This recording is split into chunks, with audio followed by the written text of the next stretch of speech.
남편 잡아먹은 년 썩 꺼져라. 도끼 서린 고함과 함께 시어머니가 뿌린 굵은 소금이 상처투성이 여인의 얼굴을 후려치고 품에 안긴 갓난쟁이의 자지러지는 울음소리마저 매서운 눈보라에 묻힌다. 여인은 피고름 흐르는 다리를 절뚝이며 차가운 눈길 위로 비참하게 내쫓기고 말았지요. 헌데 세월이 흘러 믿지 못할 광경이 펼쳐지고 마님, 모래 추수된 쌀이 곳간에 넘쳐도는 쌀 곳이 없습니다요. 화창한 봄날 으리으리한 99칸 기와집 대청마루 비단 옷을 곱게 차려입은 노부인이 인자한 미소를 짓고 있고 마당에는 누런 황금이 쌀알처럼 수북이 쌓여 번쩍이고 있으니 말입니다. 한겨울 눈밭에 버려져 다 죽어가던 그 비천한 과부가 도대체 무슨 수로 조선 팔도 제일 가는 거부가 되어 천하를 호령하게 된 것일까요? 본격적인 사연 시작 전 구독과 좋아요 한 번씩 부탁드립니다. 그리고 지금 어디서 이 이야기를 듣고 계신지 댓글로 남겨주세요. 댓글 남겨주신 모든 분들이 머무시는 그 자리에 이 이야기 속 주인공처럼 전화위복에 대박이 터지시기를 기원하겠습니다. 동지달 기나긴 밤 살을 애는 듯한 칼바람이 문구멍을 사정없이 핥히며 들어오던 시린 겨울이었습니다. 평안도 어느 깊은 산골 다리 밑에 거적대기를 엮어 만든 움막에는 며칠 전 시댁에서 쫓겨난 과부 순례가 핏덩이 같은 아들을 품에 안고 바들바들 떨고 있었습니다. 순례의 몰골은 그야말로 처참하기 그지없었습니다. 시댁에서 모진 매질을 당해 왼쪽 다리는 퉁퉁 부어올라 제대로 걷지도 못하는 형편이었고 덮을 이불조차 없어 얇은 무명 치마 하나로 아이를 감싸고 있었습니다. 무엇보다 기가 막힌 것은 며칠째 쌀 한 톨 구경하지 못한 탓에 어미의 젖이 바싹 말라버렸다는 것이었습니다. 배가 고픈 아기는 젖을 내놓으라며 자지러지게 울어댔습니다. 순례는 피가 맺힌 빈 젖을 아이의 입에 물리고는 하염없이 눈물을 쏟아냈습니다. 나올 리 없는 젖을 빨다 지친 아이가 헐떡거릴 때마다 순례의 가슴은 천갈래 만갈래로 찢어지는 듯 했습니다. 순례는 속으로 피눈물을 삼키며 생각했습니다. 아가, 미안하다. 못난 어미를 만나 내가 이 고생을 하는구나. 차라리 내가 죽어 내 배를 채울 수만 있다면 내 살이라도 베어줄 터인데.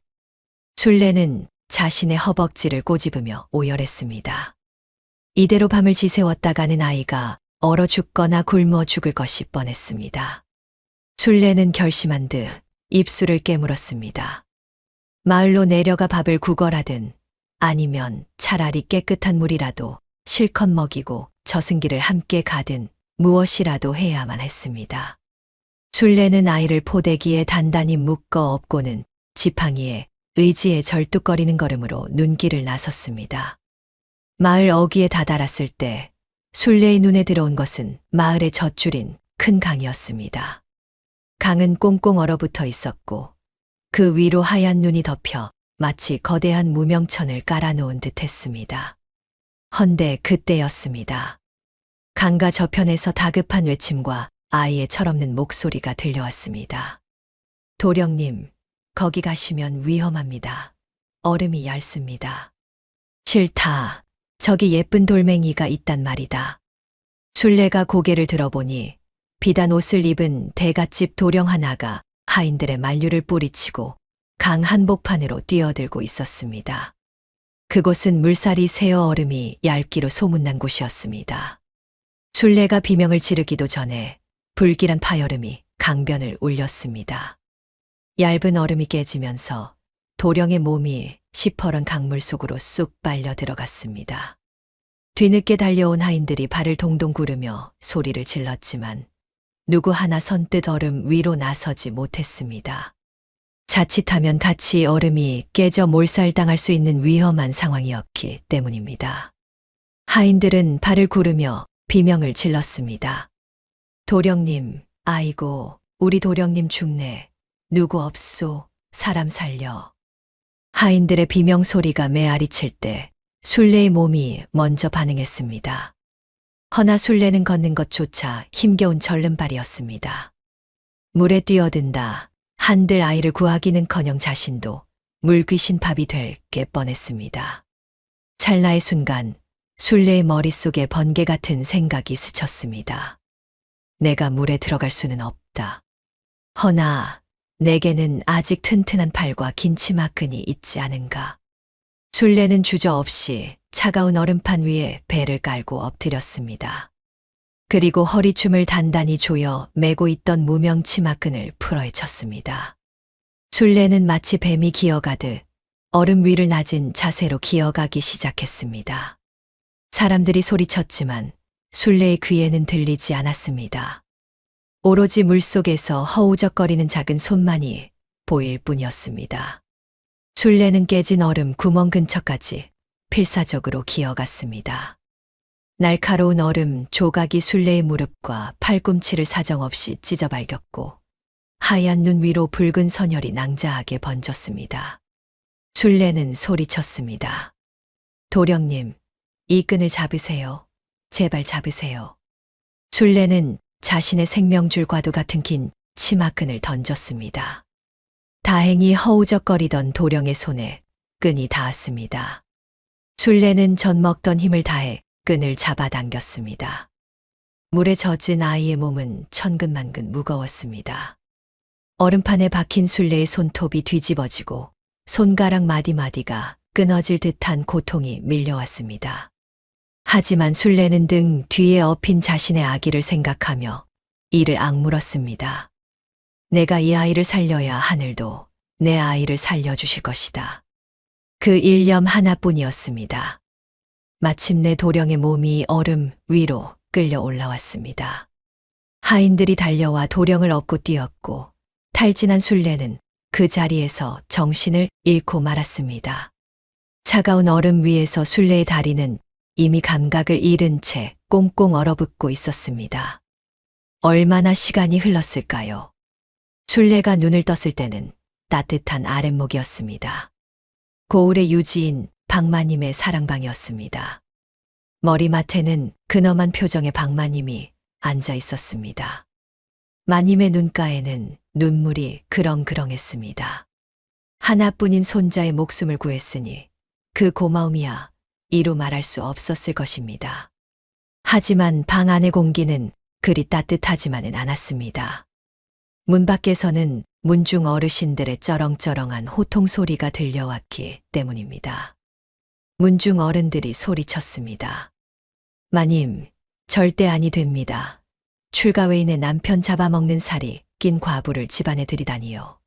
재수 옴붙습니다. 맞습니다. 쌀이나 몇 회 쥐어서 내보내야지. 이 집에서 요양이라니 당치도 않습니다. 술래는 서러움에 입술을 깨물었습니다.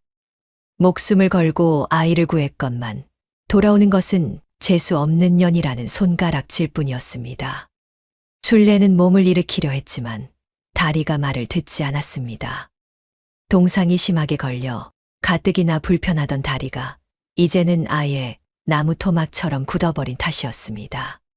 박마님은 문을 벌컥 열고 나가 소리쳤습니다. 시끄럽다. 내 손주를 살린 은인이다.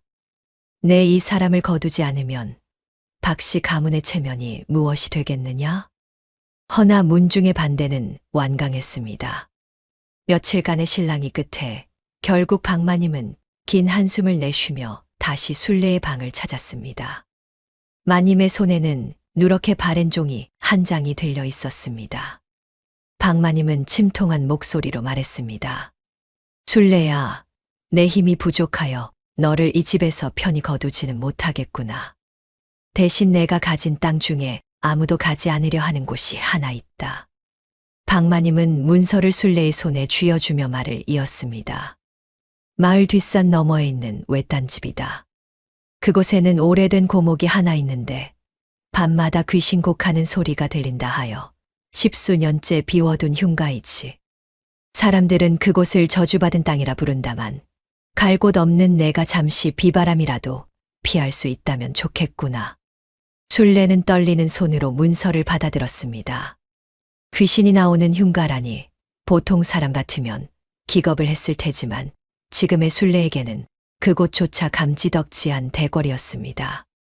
당장 길바닥에 나앉으면 얼어 죽을 판국에 귀신 따위는 대수가 아니었습니다. 순례는 고개를 조아리며 말했습니다. 마님, 감사합니다. 제 주제에 귀신 나오는 집인들 어찌 마다하겠습니까? 우리 아기 뉘일 곳만 있다면 저는 무덤가라도 상관없습니다. 순례는 불편한 다리를 질질 끌며 마님을 향해 큰 절을 올렸습니다. 박마님은 그런 순례를 측은하게 바라보며 묘한 말을 남겼습니다. 사람들이 흉지라 손가락질하지만 어쩌면 그 땅도 너처럼 세상에 버림받아 독이 올랐을 뿐일 게다. 자네라면 그 땅의 독기를 견디고 어루만져 줄 수 있을지도 모르지. 그렇게 순례는 갓난 아기를 다시 업고 절뚝이는 걸음으로 마을 뒷산으로 향했습니다. 사람들이 침을 뱉으며 피해 다니는 그곳, 고목의 비명소리가 들린다는 그 저주받은 땅이 이제 순례의 유일한 보금자리가 된 것입니다. 하늘은 잔뜩 찌푸려 금방이라도 눈이 쏟아질 듯했고 멀리 숲속에서는 기괴한 바람 소리가 들려오기 시작했습니다. 마치 굶주린 짐승이 먹잇감을 기다리는 듯한 소름 끼치는 소리였습니다. 순례는 아기를 더욱 꽉 끌어안으며 운명의 소용돌이가 기다리는 그 숲으로 한 발짝씩 발을 내디뎠습니다. 마을 뒷산을 넘어 숲길로 접어들자 공기부터가 확연히 달라졌습니다.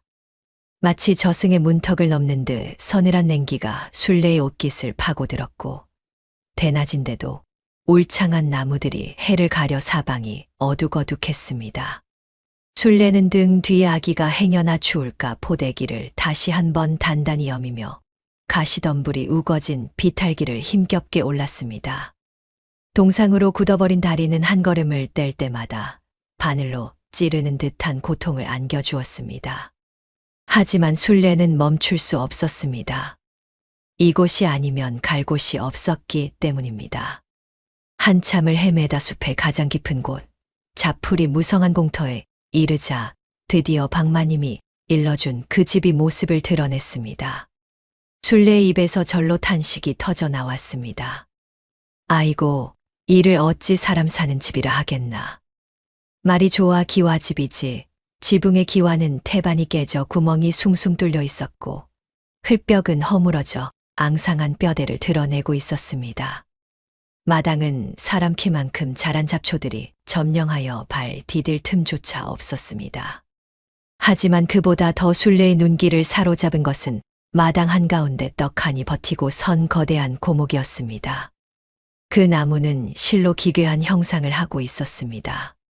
수령이 몇백 년인지 가늠조차 되지 않는 굵은 몸통은 검게 타들어 간 숫덩이처럼 흉측했고 가지들은 마치 고통에 몸부림치는 사람의 팔처럼 하늘을 향해 비틀려 뻗어 있었습니다. 잎사귀 하나 없이 말라 비틀어진 그 모습은 나무라기보다는 땅에 박힌 거대한 괴물처럼 보였습니다. 등 뒤에 아기가 무언가에 놀란 듯 칭얼거리기 시작했습니다. 순례 역시 등골이 오싹해짐을 느꼈지만 애써 담담한 척 아기의 등을 토닥였습니다. 괜찮다, 아가. 나무가 좀 못생겨서 그렇지 우리를 해치지는 않을 게다. 저 나무도 우리처럼 세상 풍파에 시달려 절이 된 것일 테니 너무 겁내지 말거라. 순례는 자풀을 헤치고 집 안으로 들어갔습니다. 방 안은 냉골이었고 먼지가 켜켜이 쌓여 있었지만 다행히 비바람은 피할 수 있을 듯 했습니다. 순례는 부러진 석갈에 조각들을 모아 아궁이에 불을 지피고 가져온 헌 옷가지들을 깔아 아기를 눕혔습니다. 그렇게 흉지에서의 첫날 밤이 찾아왔습니다. 해가 지고 어둠이 깔리자 숲은 본색을 드러내기 시작했습니다. 사방에서 짐승 우는 소리가 들려왔고 낡은 문풍지는 덜컹거리며 요란한 소리를 냈습니다. 하지만 진짜 공포는 밤이 깊어지면서 시작되었습니다. 어디선가 여자가 흐느끼는 듯한 혹은 짐승이 신음하는 듯한 기괴한 소리가 들려오기 시작했습니다. 그 소리는 처음에 작게 시작되었다가 바람이 불 때마다 점점 더 크고 날카롭게 변해갔습니다. 마치 누군가 손톱으로 칠판을 긁어대는 듯한 소름 끼치는 소음에 잠들었던 아기가 자지러지게 울며 경기를 일으켰습니다. 술래는 황급히 아기를 품에 안고 귀를 막아주었지만 그 소리는 벽을 뚫고 들어와 고막을 후벼 팠습니다. 술래는 공포에 질려 문구멍으로 밖을 내다보았습니다. 달빛 아래 서 있는 그 괴상한 고목이 바람에 흔들릴 때마다 그 끔찍한 비명소리가 울려 퍼지고 있었습니다. 나무가 울고 있었던 것입니다. 그때 밖에서 인기척이 들렸습니다.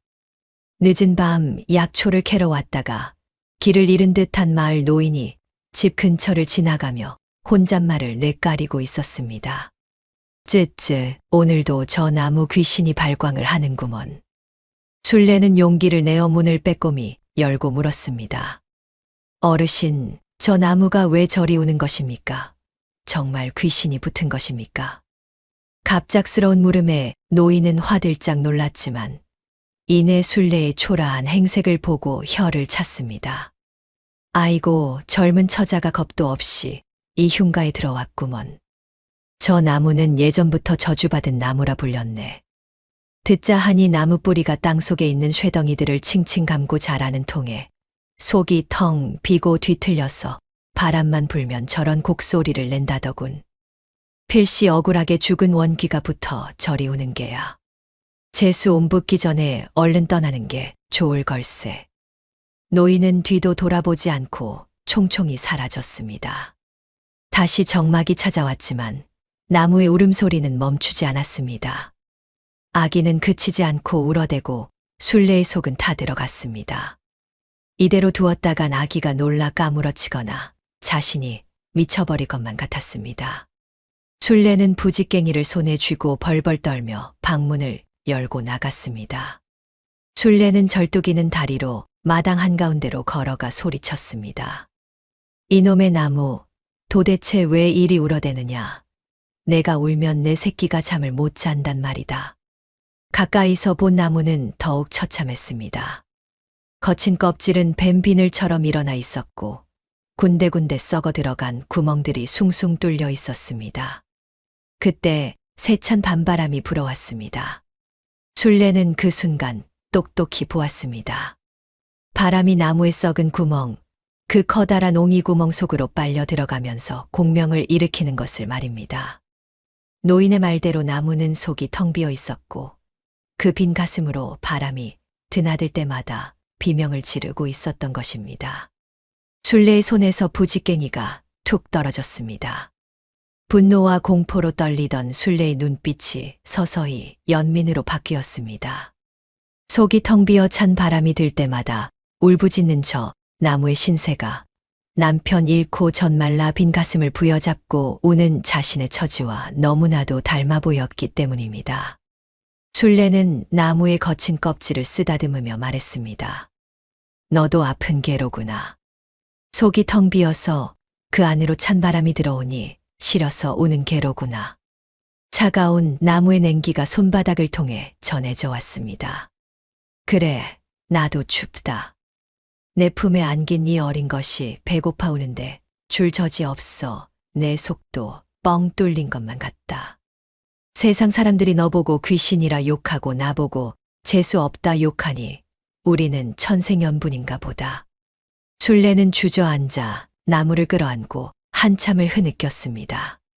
그러다 문득 고개를 들어 나무의 가장 큰 구멍, 바람이 제일 심하게 드나드는 그 옹이 구멍을 바라보았습니다. 저 구멍만 막아주면 덜 춥지 않을까 하는 생각이 들었습니다. 술래에게 가진 것이라곤 입고 있는 낡은 솜치마뿐이었습니다. 시집 올 때 해온 유일한 혼수이자 엄동설안을 버티게 해준 마지막 보루였습니다. 하지만 술래는 망설이지 않았습니다. 술래는 치마 밑단을 잡아 푹 찢었습니다. 경쾌한 파열음과 함께 하얀 솜이 터져 나왔습니다. 술래는 그 두툼한 솜뭉치와 천 조각을 뭉쳐 까치발을 들고 나무에 썩은 옹이 구멍을 틀어막기 시작했습니다. 술래는 솜을 꾹꾹 눌러 담으며 중얼거렸습니다. 자, 이제 좀 덜 추울 게다. 내 옷이라 냄새는 좀 나겠지만 이 바람 구멍을 막으면 내 울음도 멈추겠지. 술래는 손가락이 찢어지는 것도 모른 채 솜을 꾹꾹 눌러 담았습니다. 구멍 하나를 막고 또 치마를 찢어 다른 구멍을 막았습니다. 어느새 술래의 치마는 몽당 치마가 되어 종아리가 훤히 드러났고 살을 애는 추위가 맨살을 파고들었지만 술래는 멈추지 않았습니다. 그러자 기적이 일어났습니다. 마지막 구멍을 막자 거짓말처럼 그 소름 끼치던 비명소리가 또 그친 것입니다. 바람은 여전히 불고 있었지만 더는 나무 속을 휘젓지 못하고 가지 끝만 스치고 지나갈 뿐이었습니다. 고요가 찾아왔습니다. 방 안에서 들려오던 아기의 울음소리도 어느새 잦아들었습니다. 술래는 나무 둥치에 등을 기대고 앉아 안도의 한숨을 내쉬었습니다. 이제 조용하구나. 너도 편안하냐? 나도 이제야 좀 살 것 같다. 그때였습니다. 구멍을 막아준 답례라도 하듯 고목의 앙상한 가지 하나가 스르륵 소리를 내며 아래로 처지더니 마치 지붕처럼 술래의 머리 위를 가려주는 것이 아니겠습니까? 눈발이 날리기 시작했지만 그 가지 덕분에 술래가 앉은 자리에는 눈이 쌓이지 않았습니다. 마치 나무가 자신의 몸을 떼어준 여인에게 자신 또한 가지를 굽혀 우산을 씌워주는 듯한 모습이었습니다. 술래는 그날 밤 처음으로 깊은 잠에 들 수 있었습니다. 비록 다리는 욱신거리고 배는 고팠지만 등 뒤에서 느껴지는 나무의 묵직한 존재감이 묘하게 든든했기 때문입니다. 다음 날 아침 눈을 뜬 술래는 아기의 입에 쌀뜨물을 조금 먹인 뒤 호미 하나를 챙겨 들고 마당으로 나섰습니다. 당장 먹을 것이 없으니 나무 근처의 언 땅이라도 파서 칫뿌리라도 캐야 했기 때문입니다. 하늘에 구멍이라도 뚫린 듯 며칠 내내 퍼붓던 눈이 그치고 숲속에는 다시금 뼈를 깎는 추위가 찾아왔습니다. 술래가 이 저주받은 땅에 들어온 지 또 어느덧 보름이 지났을 무렵이었습니다. 방마님이 몰래 쥐어주었던 쌀 한 듯박은 이미 바닥을 보인 지 오래였고 아궁이에 뗄 삭정이조차 떨어져 방바닥은 얼음장처럼 차가웠습니다. 술래는 빈 쌀독을 긁고 또 긁어보았지만 손톱 밑에 끼는 것은 허연 독 가루뿐 쌀알은 단 한 톨도 나오지 않았습니다. 처음에는 배가 고파 자지러지게 울어대던 아기는 이제 울 기운조차 없는지 앓는 강아지처럼 가늘게 신음소리만 낼 뿐이었습니다. 아기의 뺨은 헬쑥하게 말라 뼈가 도드라져 보였고 입술은 핏기 하나 없이 파랗게 질려 있었습니다. 그 모습을 내려다보는 술래의 가슴은 숫덩이처럼 새카맣게 타들어갔습니다. 술래는 물 한 사발을 들이켜 배를 채우며 비틀거리는 몸을 일으켰습니다. 밖으로 나가 동냥이라도 하고 싶었으나 며칠 전 내린 폭설로 허리춤까지 눈이 쌓여 마을로 내려가는 길은 꽉 막혀버린 상태였습니다. 꼼짝없이 이 숲속에 고립된 것입니다. 술래의 시선이 문틈으로 보이는 마당의 고목에게로 향했습니다. 지난밤 자신의 치마로 구멍을 막아준 덕분인지 나무는 더 이상 기괴한 울음소리를 내지 않고 묵묵히 눈을 맞고 서 있었습니다. 그래, 옛말에 고목뿌리 근처에는 칡이나 토란 같은 것이 자란다고 했다. 땅이 얼었겠지만 깊이 파보면 아기에게 먹일 칡뿌리 하나쯤은 나오지 않겠나. 술래는 부엌 구석에 처박혀 있던 녹슨 호미 하나를 챙겨 들고 밖으로 나섰습니다. 살을 애는 칼바람이 몽당 치마 아래 드러난 종아리를 사정없이 후려쳤지만 술래는 이를 악물고 눈밭을 헤치며 나무에게로 다가갔습니다. 술래는 나무에게 용서를 구하듯 둥치를 한 번 쓰다듬으며 말했습니다. 나무야, 미안하다. 내 발치에서 잠 좀 자자고 해놓고 이제는 내 발등까지 찢게 생겼구나. 허나 내 새끼가 굶어 죽게 생겼으니 부디 뿌리 하나만 내어주렴. 내 나중에 꼭 은혜를 갚으마. 술래는 나무 뿌리 사이의 땅을 파기 시작했습니다. 하지만 한겨울 꽁꽁 언 땅은 마치 무쇠처럼 단단했습니다. 호미를 내리칠 때마다 흙이 파이는 것이 아니라 불꽃이 튀며 호미날이 튕겨 나갔습니다. 몇 번 호미질을 하지 않아 술래의 손바닥은 터져 피가 배어 나왔고 충격으로 어깨가 빠질 듯이 저려왔습니다. 그래도 술래는 멈추지 않았습니다. 술래는 눈물과 콧물을 쏟으며 미친 사람처럼 땅을 찍어댔습니다. 언 흙덩이가 얼굴로 튀어 살점이 떨어져 나갔지만 아랑곳하지 않았습니다. 술래의 눈에는 오로지 흙 속에 묻혀 있을지 모를 힘어건 칡뿌리, 그 생명줄 하나만이 간절했습니다. 그렇게 한 식경을 봤을까. 손톱이 다 깨지고 호미날이 반쯤 부러져 나갔을 때였습니다. 둔탁하면서도 맑은 쇳소리가 호미 끝에 걸렸습니다. 돌멩이를 찍은 소리와는 확연히 달랐습니다. 술래는 호미질을 멈추고 거친 숨을 몰아쉬었습니다. 술래는 호미를 내려놓고 피가 흐르는 언손으로 흙을 파헤치기 시작했습니다. 꽁꽁 언 흙을 손톱으로 긁어내자 흙 속에 파묻힌 거무튀튀한 물체가 조금씩 모습을 드러냈습니다. 그것은 칡뿌리도 돌멩이도 아니었습니다. 동그랗고 널쩍한 모양새, 그것은 분명 옹기 항아리의 뚜껑이었습니다.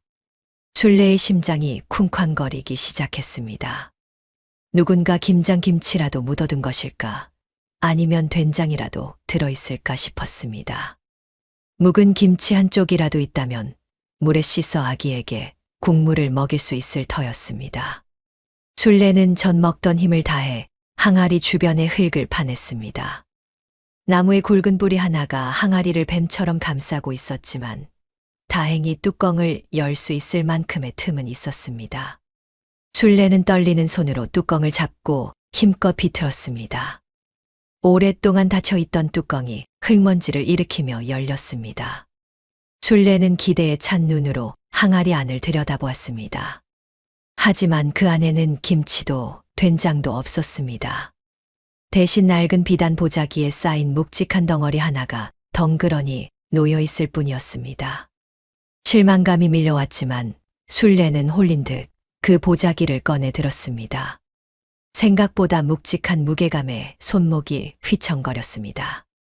술래는 조심스럽게 보자기에 매듭을 풀었습니다. 흙투성이가 된 비단이 스르르 벗겨지자 눈부신 은빛 광채가 술래의 눈을 찔렀습니다. 술래는 숨을 들이켰습니다. 보자기 안에 들어있는 것은 칡뿌리가 아니었습니다.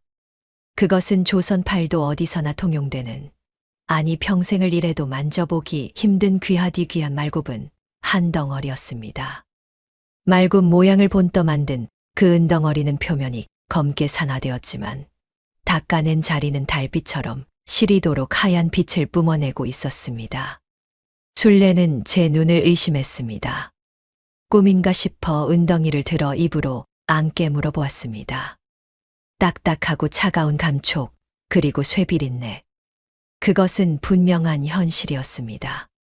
술래는 은덩이를 가슴에 품고 그 자리에 털썩 주저앉았습니다. 눈물이 하염없이 쏟아져 내렸습니다.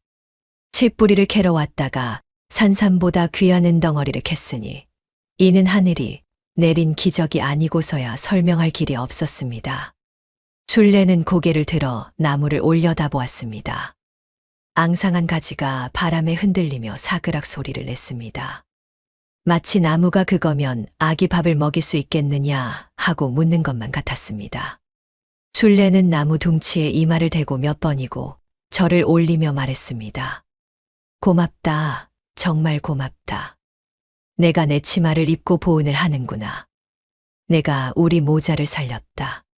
술래는 서둘러 은덩이를 품속 깊이 갈무리하고 집 안으로 뛰어 들어갔습니다.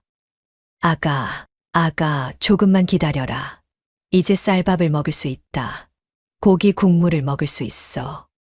술래는 아기를 들쳐 업고 눈길을 헤치고 마을로 내달렸습니다. 다리의 통증도 살을 내는 추위도 느껴지지 않았습니다. 오로지 장터에 가서 이 은덩이를 쌀로 바꿔야 한다는 생각뿐이었습니다. 장터에 도착한 술래는 행여나 누가 볼까 두려워 가장 허름해 보이는 쌀가게 구석으로 들어갔습니다. 주인장에게 은덩이를 내밀자 주인의 눈이 휘둥그레졌습니다. 주인이 묻자 술래는 덜덜 떨며 둘러댔습니다. 지아비가 죽기 전에 남겨둔 것입니다. 이걸로 쌀과 고기를 좀 주십시오. 그리고 거스름돈은 엽전으로 바꿔주시고요. 주인은 의심스러운 눈초리로 술래를 훑어보았지만 은덩이의 진가를 확인하고는 군말 없이 쌀 2가마니와 고기, 그리고 묵직한 엽전 꾸러미를 내주었습니다.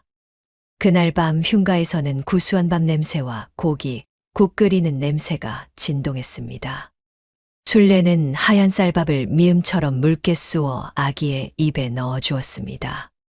며칠을 굶었던 아기는 허겁지겁하다 먹더니 이내 볼에 혈색이 돌기 시작했습니다. 배불리 먹고 새근새근 잠든 아기의 얼굴을 보며 술래는 남은 밥을 물에 말아 꾸역꾸역 목구멍으로 넘겼습니다. 그것은 단순한 밥이 아니었습니다. 죽음의 문턱에서 돌아온 생명의 맛이었고 세상이 버린 나무가 내어준 자비의 맛이었습니다. 배가 부르자 술래는 다시금 마당의 나무를 바라보았습니다. 달빛 아래 서 있는 나무는 여전히 괴기스러운 모습이었지만 술래의 눈에는 그 어떤 당산나무보다 든든하고 거룩해 보였습니다. 술래는 남은 엽전 꾸러미를 쓰다듬으며 생각했습니다. 이 돈이면 겨울은 날 수 있겠구나. 그리고 혹시 모르지 않나. 저 나무 밑에 항아리가 하나만 있으란 법은 없지 않은가. 술래의 머릿속에 스친 그 생각은 희망이기도 했지만 동시에 판도라의 상자를 여는 열쇠이기도 했습니다. 땅 속에서 나오는 덩이는 모자의 목숨을 구했지만 동시에 굶어 죽어가던 과부가 갑자기 돈을 쓴다는 소문은 꼬리에 꼬리를 물고 마을로 퍼져나갈 것이 뻔했기 때문입니다. 그리고 그 소문은 기어코 냄새를 잘 맡는 군주린 늑대, 박마님의 조카 박서방의 귀에까지 들어가게 됩니다. 생명을 살리는 덩이가 이제는 탐욕을 부르는 미끼가 되어 술래를 또 다른 위기로 몰아넣을 준비를 하고 있었던 것입니다. 산 사람 입에 거미줄 치라는 법은 없다더니 죽음의 문턱까지 갔던 술래의 오두막에도 훈훈한 온기가 감돌기 시작했습니다. 은덩이 하나를 판 돈은 실로 엄청난 위력을 발휘했습니다. 술래는 무너져 가던 방문에 튼튼한 문풍지를 새로 바르고 구들장이 꺼져 냉골이던 아랫목도 황토를 개어 반반하게 미장했습니다. 무엇보다 달라진 것은 밥상이었습니다. 묽은 죽조차 없어 맹물로 배를 채우던 시절은 가고 이제 부엌 솥단지에서는 하얀 김이 모락모락 피어올랐습니다. 투박한 무쇠소 단에서는 쇠고기를 잘게 다져 넣은 묵국이 구수하게 끓고 있었고 갓 지은 쌀밥의 달큰한 향기가 좁은 방 안을 가득 채웠습니다. 젖이 말라 앙상했던 아기는 이제 제법 볼살이 통통하게 올랐고 술래의 품을 파고들며 방긋방긋 웃음꽃을 피웠습니다. 술래는 아기의 볼을 부비며 말했습니다. 오냐, 오냐. 우리 복덩이 배가 부르니 세상이 다 내 것 같으냐? 술래는 행복에 젖었습니다. 마당에 서 있는 괴기스러운 고목도 이제는 무섭지 않았습니다. 오히려 밤마다 그 밑에 물 한 사발을 떠놓고 고맙다며 치성을 드릴 정도였습니다. 하지만 행복 뒤에는 늘 시기 어린 그림자가 따라붙는 법이라 했던가요. 숲속 외딴집에서 피어오르는 고기 굽는 냄새는 바람을 타고 산 아래 마을로 스멀스멀 흘러내려 갔습니다. 마을 발레터에 모인 안악들이 방망이질을 멈추고 코를 벌름거렸습니다. 개코로 소문난 칠성내가 눈을 가늘게 뜨며 산 중턱을 가리켰습니다. 저기 좀 봐. 저 귀신 나오는 흉가 굴뚝에서 연기가 폴폴 나잖아. 저기 그 다리 병신된 술래가 들어갔다며. 말도 마.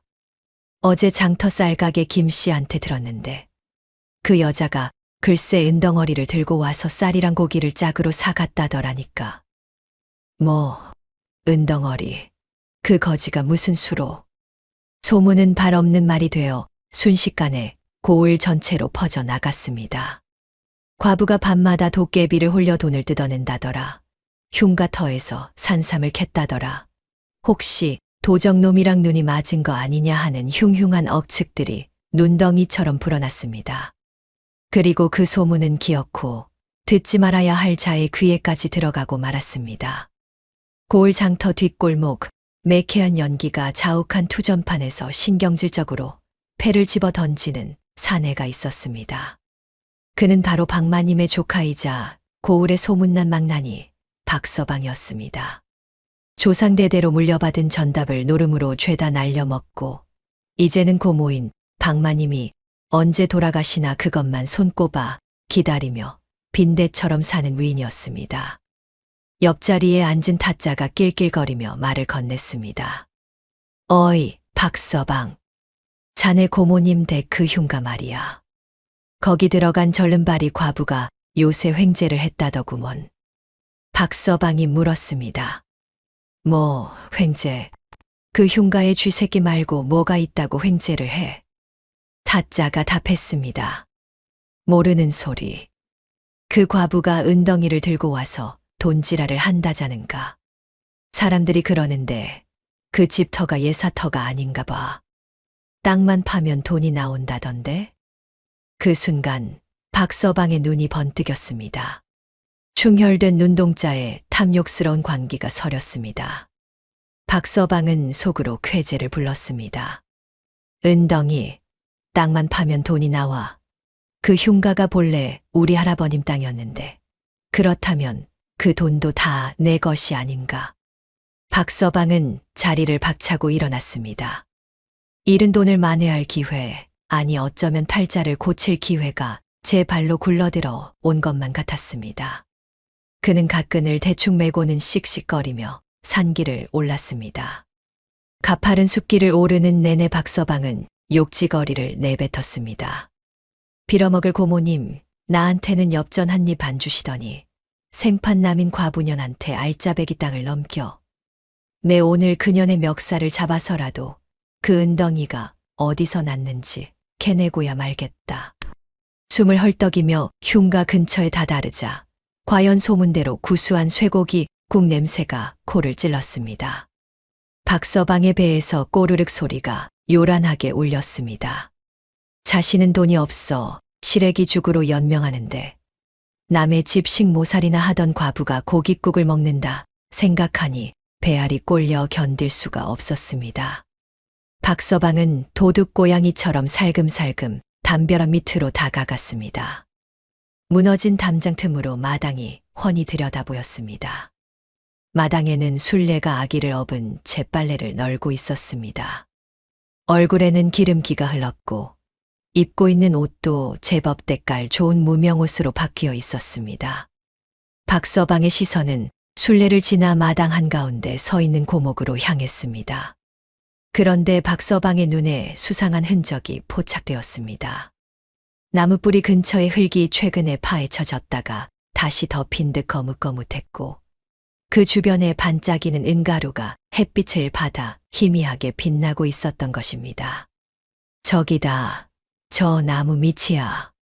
박서방은 무릎을 탁 쳤습니다. 어릴 적 할아버지께서 술에 취해 난리통에 가문의 비상금을 비싼 어디께 묻어두었는데 당최 기억이 나질 않는다고 하셨던 말씀이 떠올랐습니다. 할배가 저 나무 밑에 묻어두신 게 분명했습니다. 저 여자가 우연히 그걸 파는 것이었습니다. 확신이 들자 박서방은 당장이라도 뛰어 들어가 술래를 내쫓고 땅을 파보고 싶었습니다. 하지만 그는 멈칫했습니다. 고모인 박마님이 시퍼렇게 살아계시고 엄연히 관아의 도장이 찍힌 문서까지 술래에게 넘겨준 상태였기 때문입니다. 무턱대고 힘으로 뺏으려다가는 관아에 끌려가 곤장을 맞을 수도 있었습니다. 박서방은 담장 뒤에 쭈그리고 앉아 머리를 굴렸습니다. 그의 시선이 다시 한번 고목에 머물렀습니다. 흉측하게 비틀린 가지, 검게 죽어가는 껍질, 그리고 음산한 기운. 박서방은 무릎을 치며 생각했습니다. 귀신이었습니다. 사람들은 저 나무를 무서워해 귀신이 붙었다고 믿고 있었습니다. 그렇다면 그 공포를 이용하면 되는 것이었습니다. 저 나무가 재앙을 불러온다고, 저 재수 없는 과부 때문에 마을의 동티가 날 것이라고 소문을 내는 것이었습니다. 그는 자리에서 일어나 옷매무새를 가다듬었습니다. 이제 계획은 섰습니다. 단순히 도둑질을 하는 하수의 방법이 아니라 민심을 이용하여 합법적으로 땅을 뺏는 고수의 방법을 쓰기로 한 것입니다. 박서방은 일부러 헛기침을 크게 하며 대문을 발로 쾅 찼습니다. 이리 오너라. 안에 아무도 없느냐? 마당에 있던 술래가 화들짝 놀라 뒤를 돌아보았습니다. 담장 너머로 불쑥 나타난 박서방의 얼굴을 보자 술래의 얼굴이 사색이 되었습니다. 박서방님, 여긴 어인일로 오셨습니까? 박서방이 소리쳤습니다. 어인일이냐니 내 고모님 땅이 걱정되어 시차를 나온 것이다. 헌데 냄새를 맡아 하니 아주 살판이 났구나. 굶어 죽어가던 년이 어디서 돈이 나서 고기를 굽느냐? 박서방은 성큼성큼 마당으로 들어와 술래를 위아래로 훑어보았습니다. 그리고는 짐짓 모르는 척 파헤쳐진 나무 밑을 발로 툭툭 찼습니다. 이 나무가 요즘도 밤마다 우느냐? 술래는 가슴이 철렁 내려앉았습니다. 혹여나 은덩이를 캔 것을 들킬까봐 몸이 바들바들 떨렸습니다. 아닙니다. 제 치마로 구멍을 막아주었더니 더는 울지 않습니다. 박서방은 버럭 소리를 질렀습니다. 치마로 막아. 기가 잘 노르시구나. 내년이 감히 조상님 나무에 부정한 치마를 둘렀단 말이냐? 내년이 흉가에 들어온 뒤로 마을에 흉흉한 기운이 도는 것을 아느냐? 멀쩡하던 소가 병들고 닭이 알을 낳지 않는다고 난리다. 이게 다 내년이 이 신성한 나무의 부정을 타게 해서 생긴 일이다. 술래가 당황하며 물었습니다. 예, 그게 무슨 말씀이십니까? 저는 그저. 박서방이 말을 끊으며 으름장을 놓았습니다. 시끄럽다. 내 더는 두고 볼 수 없으니 조만간 나를 잡아 굿을 한판 벌여야겠다. 만약 이 나무에 낀 살이 내년 때문이라는 점괘가 나오면 그때는 뼈도 못 추릴 줄 알아라. 박서방은 술래에게 삿대질을 해대고는 묘한 눈빛으로 나무 밑동을 한 번 더 쳐다보았습니다.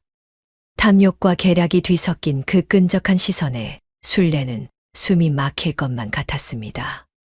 박서방은 두고 보자며 뒤도 돌아보지 않고 숲길을 내려갔습니다. 그의 뒷모습은 먹이를 노리고 잠시 물러가는 늑대의 그것과 다를 바가 없었습니다. 술래는 다리가 풀려 자리에 주저앉았습니다. 박서방이 사라진 숲길에는 차가운 삭풍만이 휑하니 불어왔습니다. 따뜻했던 밥상의 온기는 온데간데 없고 다시금 서늘한 공포가 오두막을 감싸기 시작했습니다. 박서방이 흉흉한 눈빛을 흘리려 돌아간 지사흘이 지난 어느 날이었습니다. 숲속 오두막에는 다시금 평화가 찾아온 듯 했습니다. 술래는 아기를 등에 업고 마당에 나와 겨울바람에 떨어진 나뭇가지들을 주워 모으고 있었습니다. 고목은 지난밤 술래가 덮어준 솜치마 조각 덕분인지 더는 비명을 지르지 않았고 그 묵직한 침묵이 오히려 술래에게는 든든한 위로가 되었습니다. 아가, 오늘은 날이 좀 풀렸구나. 우리 나무도 이제 춥지 않은가 보다. 술래가 나무의 거친 껍질을 쓰다듬으며 혼잣말을 하던 그때였습니다. 고요하던 숲의 정적을 찢어발기는 요란한 쇳소리가 산 아래서부터 울려 퍼졌습니다. 새들이 놀라 푸드덕 날아오르고 평온하던 숲의 공기가 순식간에 날카롭게 얼어붙었습니다. 술래는 본능적으로 아기를 꽉 끌어안으며 대문 쪽을 바라보았습니다. 불길한 예감은 틀리는 법이 없었습니다. 잠시 후 좁은 산길을 따라 울긋불긋한 깃발을 든 무당과 악사들, 그리고 몽둥이와 횃불을 든 마을 사람들이 시커멓게 몰려오기 시작했습니다.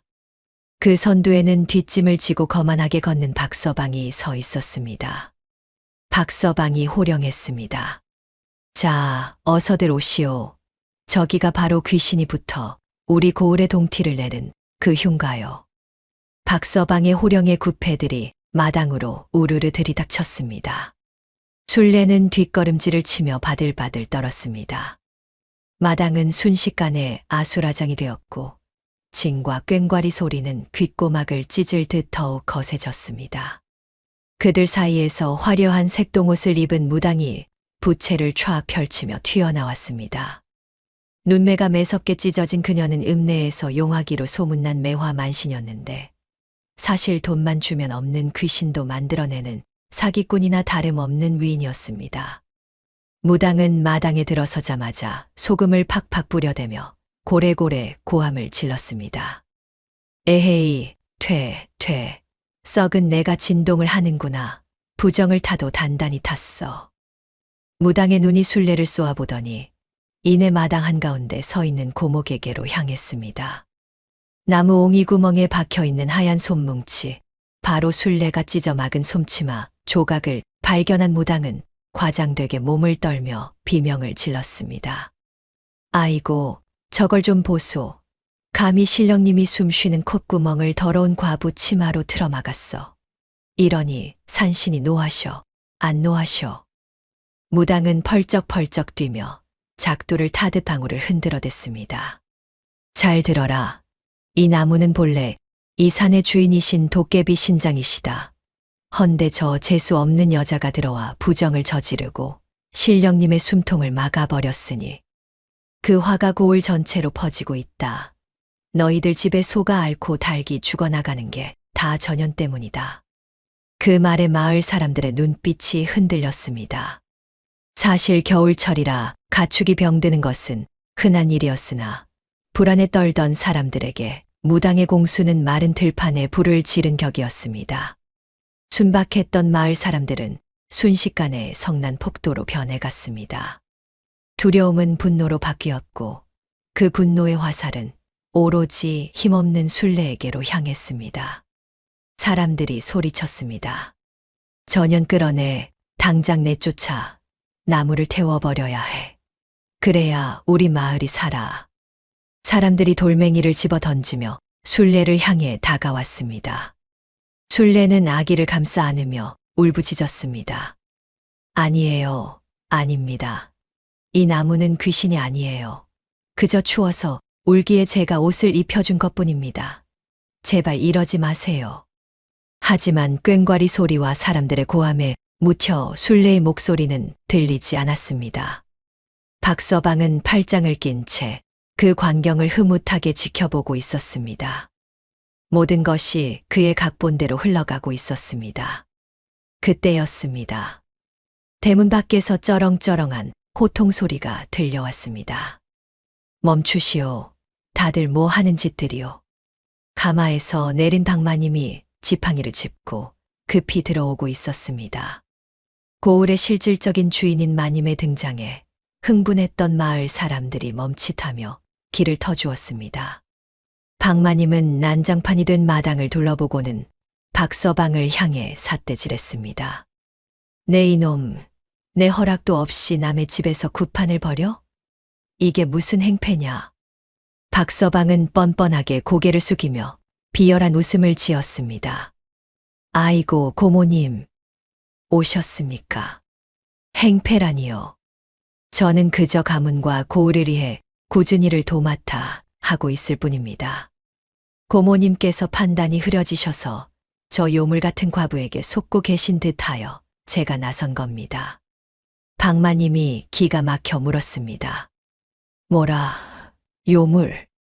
박서방이 답했습니다. 예, 그렇습니다.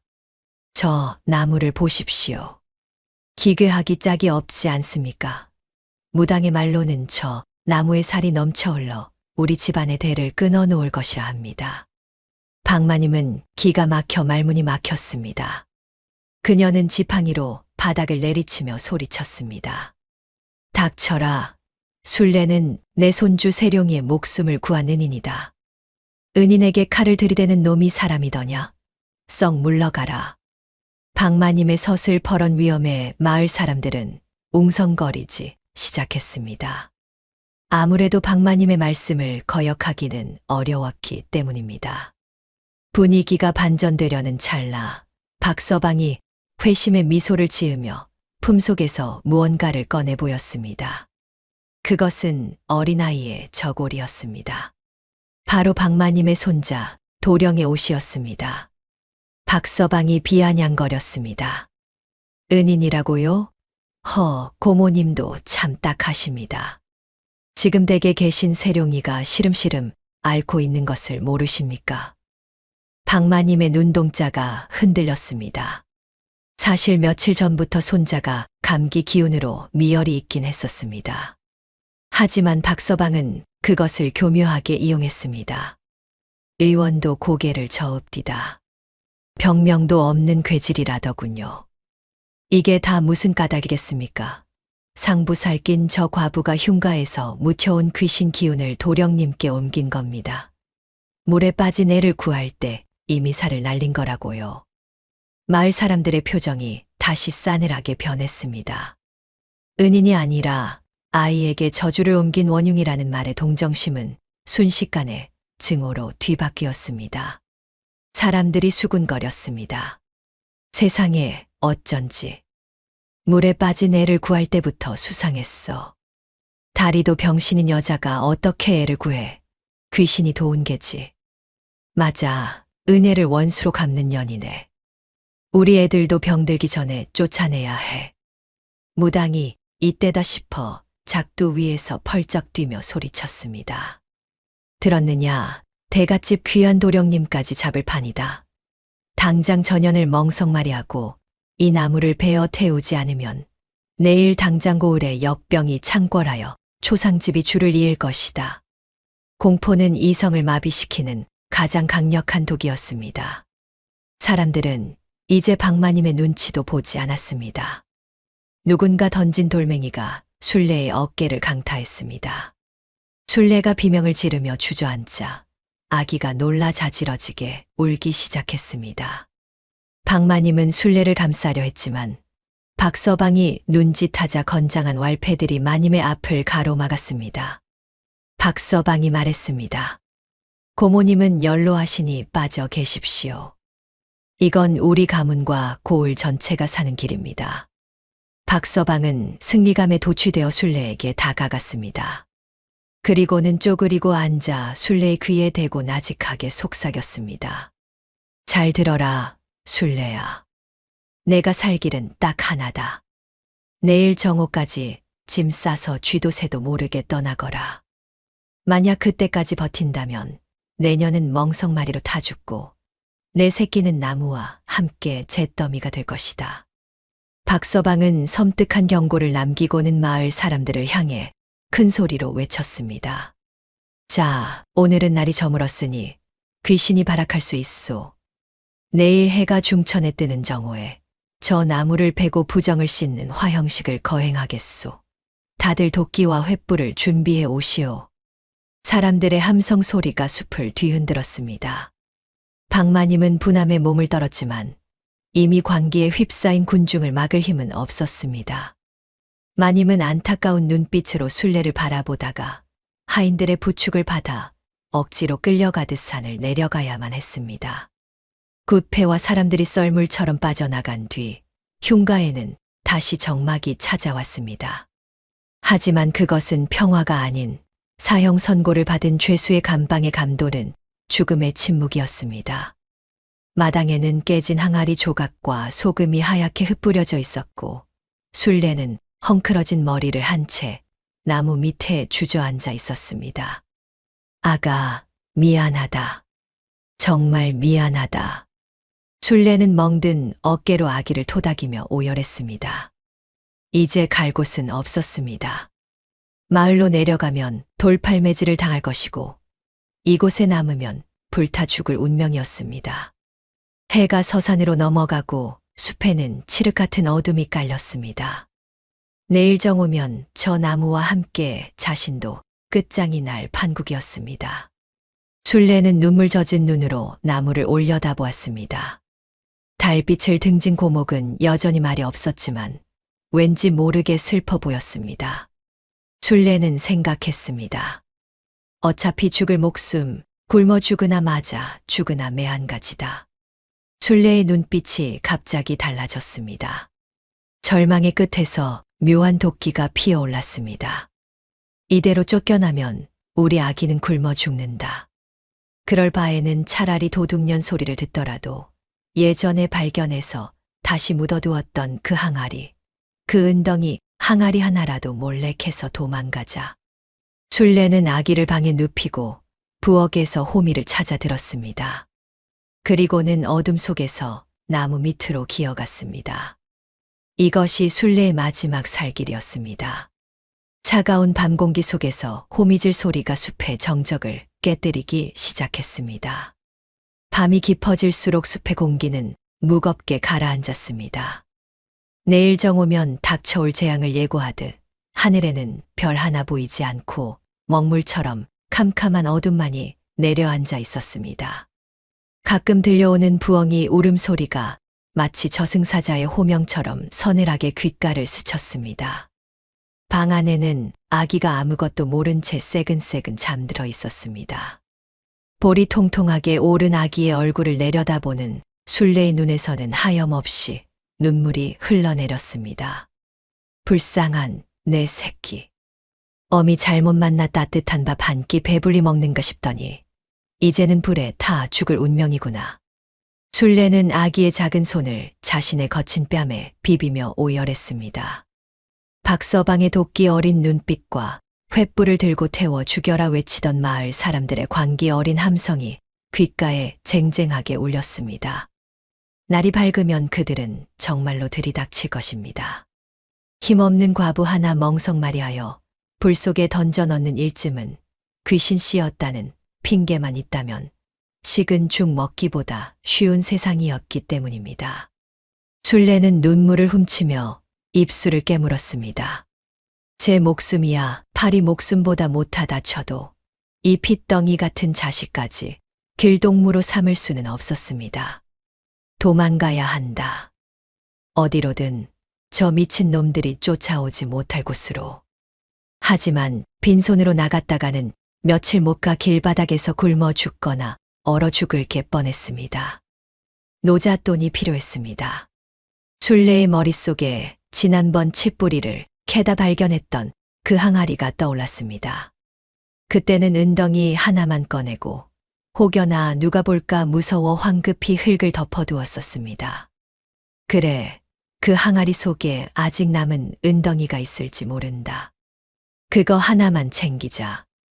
도둑질이라 욕해도 좋다. 내 새끼 살릴 수만 있다면 지옥불에라도 뛰어들겠다. 술래는 자고 있는 아기의 이불을 단단히 여며주고는 부엌으로 가서 호미를 챙겨 들었습니다.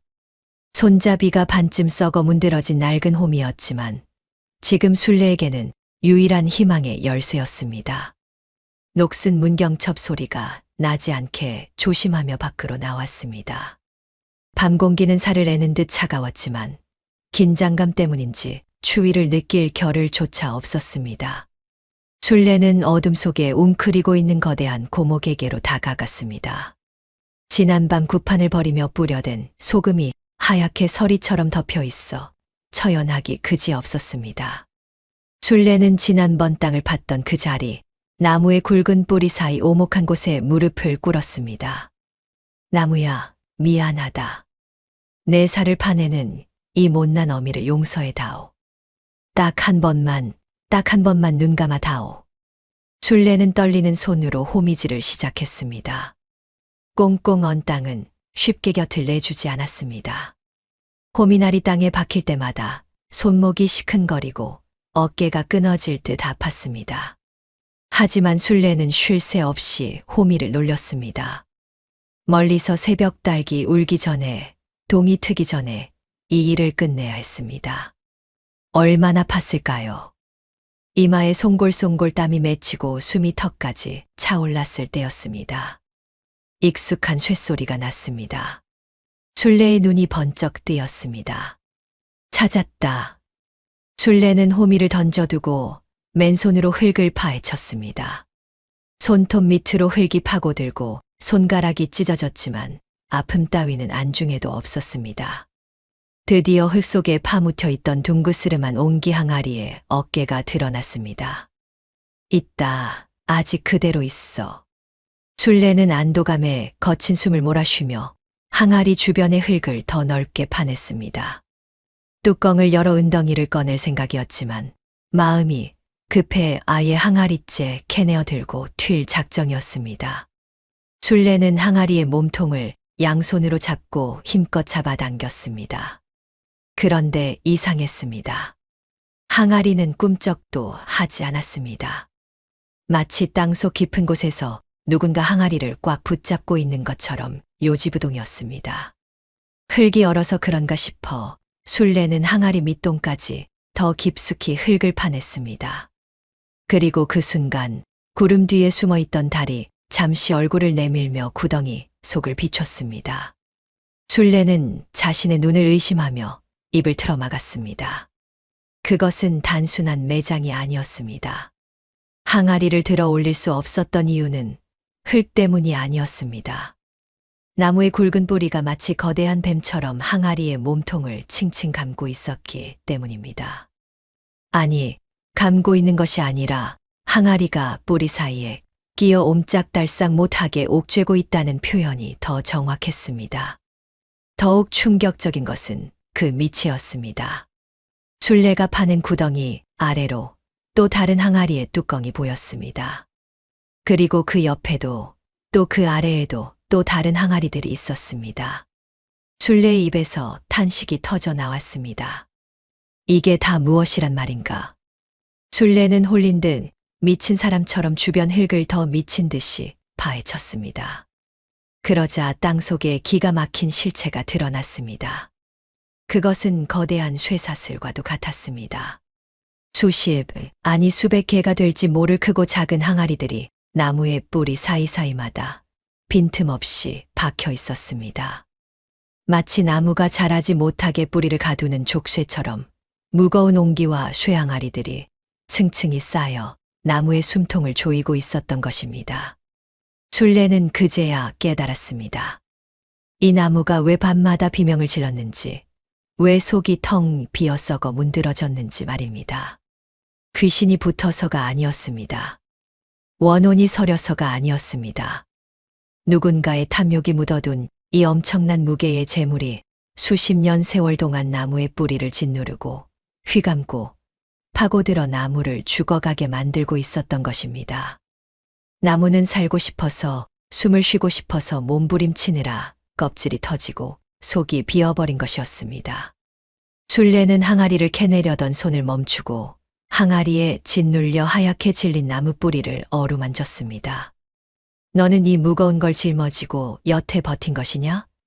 이 지독한 쇠덩이들 틈에서 숨 한 번 제대로 못 쉬고. 뿌리는 군데군데 찢어지고 상처투성이었습니다. 마치 시댁에서 쫓겨날 때 소금 세례를 맞고 피투성이가 되었던 자신의 다리처럼 말입니다. 그때 갑자기 나무가 낮게 울었습니다. 바람이 없는데도 들리는 그 소리는 이제 술래의 귀에는 귀신의 곡소리가 아니라 살려달라는 애원처럼 들렸습니다. 이거였어. 마을 사람들이 흉지라 부르던 이유가 내가 아파서 우는 소리였어. 술래는 절망했습니다. 이것은 그녀 혼자 힘으로 항아리 하나를 쏙 빼내서 도망칠 수 있는 수준이 아니었습니다. 뿌리와 항아리가 한 몸처럼 엉겨 붙어 있어 도끼로 찍어내지 않는 이상 분리할 수 없는 거대한 덩어리였습니다. 하나만 가져가려 했던 도둑질의 계획은 물거품이 되었습니다. 이제 날이 밝으면 박서방과 마을 사람들이 들이닥칠 것입니다.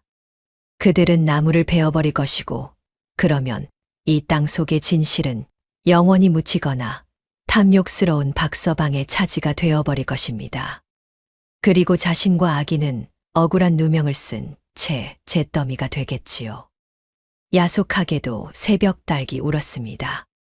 동쪽 하늘이 푸르스름하게 밝아오고 있었습니다. 시간은 술래의 편이 아니었습니다. 술래는 멍하니 구덩이 속에 드러난 항아리 군단을 바라보았습니다. 도망칠 수도 가질 수도 없는 막대한 보물. 그것은 축복이 아니라 나무를 죽이고 술래를 위협하는 저주 그 자체였습니다. 방 안에서 잠에서 깬 아기가 엄마를 찾는 울음소리가 들려왔습니다. 술래는 화들짝 놀라 정신을 차렸습니다. 그녀는 급히 흙을 다시 덮었습니다. 덜덜 떨리는 손으로 흙을 다독이며 술래의 눈빛이 서서히 변하기 시작했습니다. 도망치려 했던 겁쟁이의 눈빛이 아니었습니다. 도망가지 않겠다. 아니, 못 간다. 술래는 흙투성이가 된 손을 털고 일어났습니다. 절뚝이는 다리에 힘을 주어 대문 앞을 바라보았습니다. 이 나무는 귀신이 아니다. 누군가의 욕심에 희생당한 가여운 생명이다.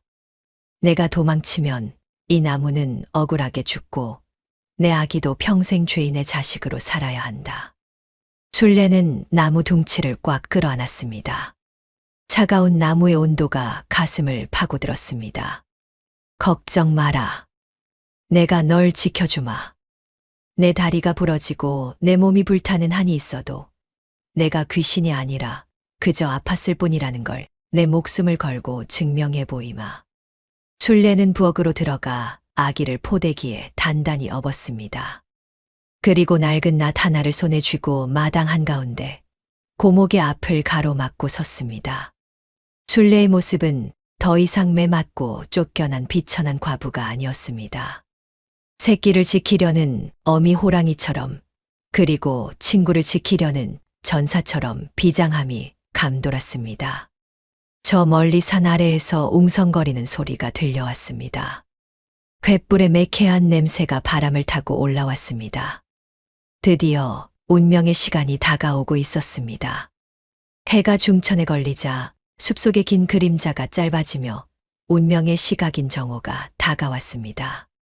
겨울 해는 짧고 창백했으나 숲으로 몰려오는 사람들의 손에 들린 횃불은 대낮인데도 시뻘건 혓바닥을 날름거리고 있었습니다. 땅을 울리는 발소리와 함께 수십 명의 장정들이 흉가 앞마당으로 들이닥쳤습니다. 선두에는 역시나 박서방이 서 있었습니다. 그는 마치 개선장군이라도 된 양 뒷짐을 지고 거만하게 턱을 치켜들고 있었습니다. 그 옆에는 작두를 탄 듯 눈이 뒤집힌 무당이 요란하게 징을 쳐대며 분위기를 고조시키고 있었습니다. 물러가라, 물러가라. 역병 귀신은 물러가라. 나무를 베어라. 과부를 태워라. 사람들의 함성 소리에 술래의 오두막은 금방이라도 무너질 듯 위태로워 보였습니다. 하지만 그 살벌한 포위마 한가운데 단 한 사람만이 미동도 없이 서 있었습니다. 바로 술래였습니다. 그녀는 머리에 흰 띠를 질끈 동여매고 등에는 아기를, 손에는 낡은 낫 한 자루를 쥔 채 고목 앞을 가로막고 서 있었습니다. 박서방이 코웃음을 치며 앞으로 나섰습니다. 인연이 아주 끝장을 보자고 작정을 했구나. 낯은 들어서 뭐하게. 내년이 그걸 휘두르면 우리 눈 하나 깜짝할 줄 아느냐? 박서방이 손짓하자 덩치 큰 왈패 2명이 몽둥이를 손바닥에 탁탁 치며 위협적으로 다가왔습니다. 술래야, 내 마지막 자비로 목숨만은 살려주려 했거늘 제 발로 죽음의 구렁텅이로 기어 들어가는구나. 좋다. 정 내가 원한다면 저 귀신 나무와 함께 한 줌의 재로 만들어주마. 술래가 쉰 목소리로 앙를 썼습니다. 가까이 오지 마라. 이 나무는 귀신이 아니다. 너희가 생각하는 그런 요물이 아니란 말이다. 이 나무도 아파서 오는 것이다. 살려달라고, 숨 좀 쉬게 해달라고 비명을 지르는 것이란 말이다. 술래의 외침에 무당이 콧방귀를 뀌며 끼어들었습니다. 저것 보아라. 전연이 귀신에 씌어도 단단히 씌었구나. 나무가 아프다니. 저게 바로 도깨비에게 홀린 헛소리다. 저 주둥이를 닥치게 하고 어서 불을 질러라. 무당의 선동에 흥분한 마을 청년 하나가 횃불을 나무 둥치로 냅다 던졌습니다. 술래는 반사적으로 몸을 날려 횃불을 쳐냈습니다. 불똥이 튀어 그녀의 무명 저고리에 옮겨 붙었지만 술래는 뜨거움도 잊은 채 맨손으로 불씨를 비벼 껐습니다. 이놈들아, 천벌이 두렵지도 않으냐? 이 나무 밑에 무엇이 있는지 알기나 하고 이러는 것이냐? 술래는 피를 토하듯 절규했습니다. 마음 같아서는 이 밑에 너희가 탐내는 금은 보화가 깔려 있어 나무가 죽어간다고 소리치고 싶었으나 그랬다가는 저 탐욕스러운 박서방이 나무를 베고 돈만 챙겨 달아날 것이 뻔했습니다. 나무를 살리기 위해서는 그리고 이 억울한 누명을 벗기 위해서는 그들이 스스로 진실을 보게 해야 했습니다. 박서방은 얼굴을 불그락푸르락하며 소리쳤습니다. 무엇이 있긴 개뿔이 있어. 썩은 뿌리와 귀신뿐이지. 전연 끌어내. 당장. 그의 호령이 떨어지기가 무섭게 왈패들이 순례에게 달려들었습니다. 순례는 낫을 휘두르며 저항했지만 건장한 장정들을 당해낼 재간이 없었습니다. 왈패가 휘두른 몽둥이에 낫을 든 손목을 가격당한 순례는 비명을 지르며 나뒹굴었습니다. 등에 업힌 아기가 충격에 놀라 자지러지게 울기 시작했습니다. 하지만 자비란 없었습니다. 왈패들은 쓰러진 순례의 머리채를 잡아 질질 끌어냈습니다. 순례는 짐승처럼 울부짖으며 왈패의 팔을 물어뜯었습니다. 이거 놔라. 이거 놓으란 말이다. 나무를 건드리지 마라. 팔을 물린 왈패가 홧김에 순례의 가슴팍을 걷어찼습니다. 둔탁한 소리와 함께 순례의 몸이 낙엽처럼 날아가 마당 구석 처박혔습니다. 숨이 턱 막히고 갈비뼈가 부러지는 듯한 고통이 밀려왔습니다. 입안에서 비릿한 핏물이 터져 나왔습니다. 순례는 피 섞인 기침을 토해내며 바닥을 기었습니다. 다리가 꺾이고 온몸이 멍투성이가 되었지만 그녀의 시선은 오로지 나무에게 고정되어 있었습니다. 박서방은 쓰러진 순례를 보며 침을 되뱉었습니다. 질긴 년. 진작에 곱게 나갔으면 험한 꼴은 안 보았을 것을. 그는 의기양양하게 나무 앞으로 걸어갔습니다. 그리고는 미리 대기시켜 둔 전문 벌목꾼에게 손짓했습니다. 그 벌목꾼은 곰같이 덩치가 큰 사내로 어깨에는 집채만한 도끼를 메고 있었습니다. 어이, 김씨. 단칼에 베어버리게.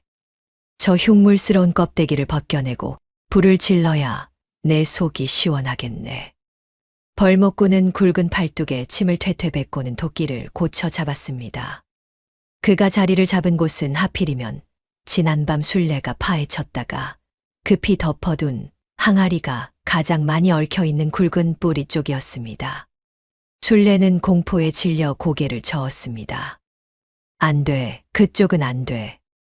그곳을 찍으면 나무를 지탱하던 항아리들이 깨지면서 나무가 쓰러지거나 그 무게를 견디지 못한 집안이 무너져 내릴 수도 있었습니다. 순례는 깨진 무릎으로 기어가며 손을 뻗었습니다. 멈추시오. 제발 멈추시오. 손톱이 빠져 피투성이가 된 손이 허공을 휘저었지만 박서방은 그녀를 비웃듯 가로막고 섰습니다. 잘 보거라, 순례야. 내가 그토록 애지중지하던 귀신, 나무가 장작더미가 되는 꼴을 말이다. 벌목꾼이 기압을 넣으며 거대한 도끼를 머리 위로 번쩍 치켜들었습니다. 햇빛을 받은 도끼날이 서슬퍼런 빛을 뿜어내고 있었습니다. 나무도 다가올 죽음을 감지한 것일까요? 바람 한 점 없는 날씨였건만 앙상한 가지들이 바르르 떨리더니 마른 잎사귀 몇 개가 눈물처럼 우수수 떨어져 내렸습니다. 순례는 질끈 눈을 감았습니다. 아기를 꽉 끌어안으며 웅크렸습니다. 차마 나무의 살이 찢기는 소리를 들을 수 없었기 때문입니다. 벌목꾼의 우렁찬 기합 소리가 숲을 갈랐습니다. 허공을 가른 육중한 도끼가 무서운 속도로 나무의 밑동, 흙 위로 튀어나온 굵은 뿌리를 향해 내리꽂혔습니다. 순간 시간이 멈춘 듯 했습니다. 박서방의 탐욕스러운 미소, 무당의 광기 어린 눈빛, 마을 사람들의 숨죽인 표정, 그리고 피투성이가 된 순례의 절규가 한데 뒤엉킨 그 찰나. 쾅! 그것은 나무가 찍히는 소리가 아니었습니다.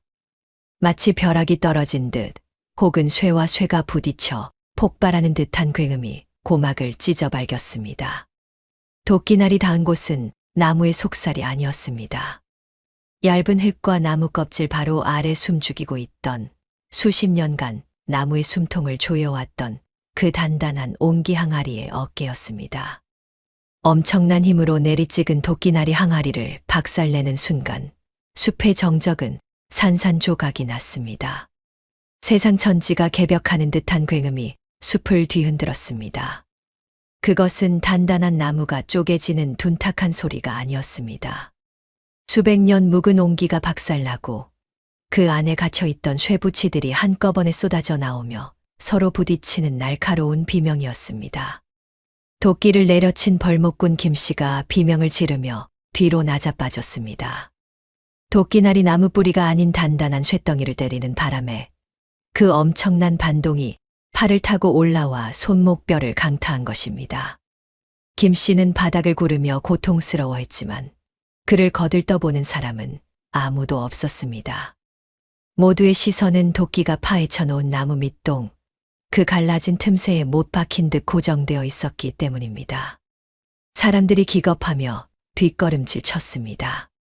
저게 뭐야? 뱀인가? 시커먼 구렁이떼가 나온다.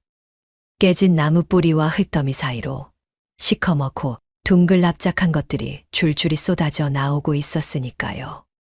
흙먼지가 가라앉자 그 정체가 드러났습니다.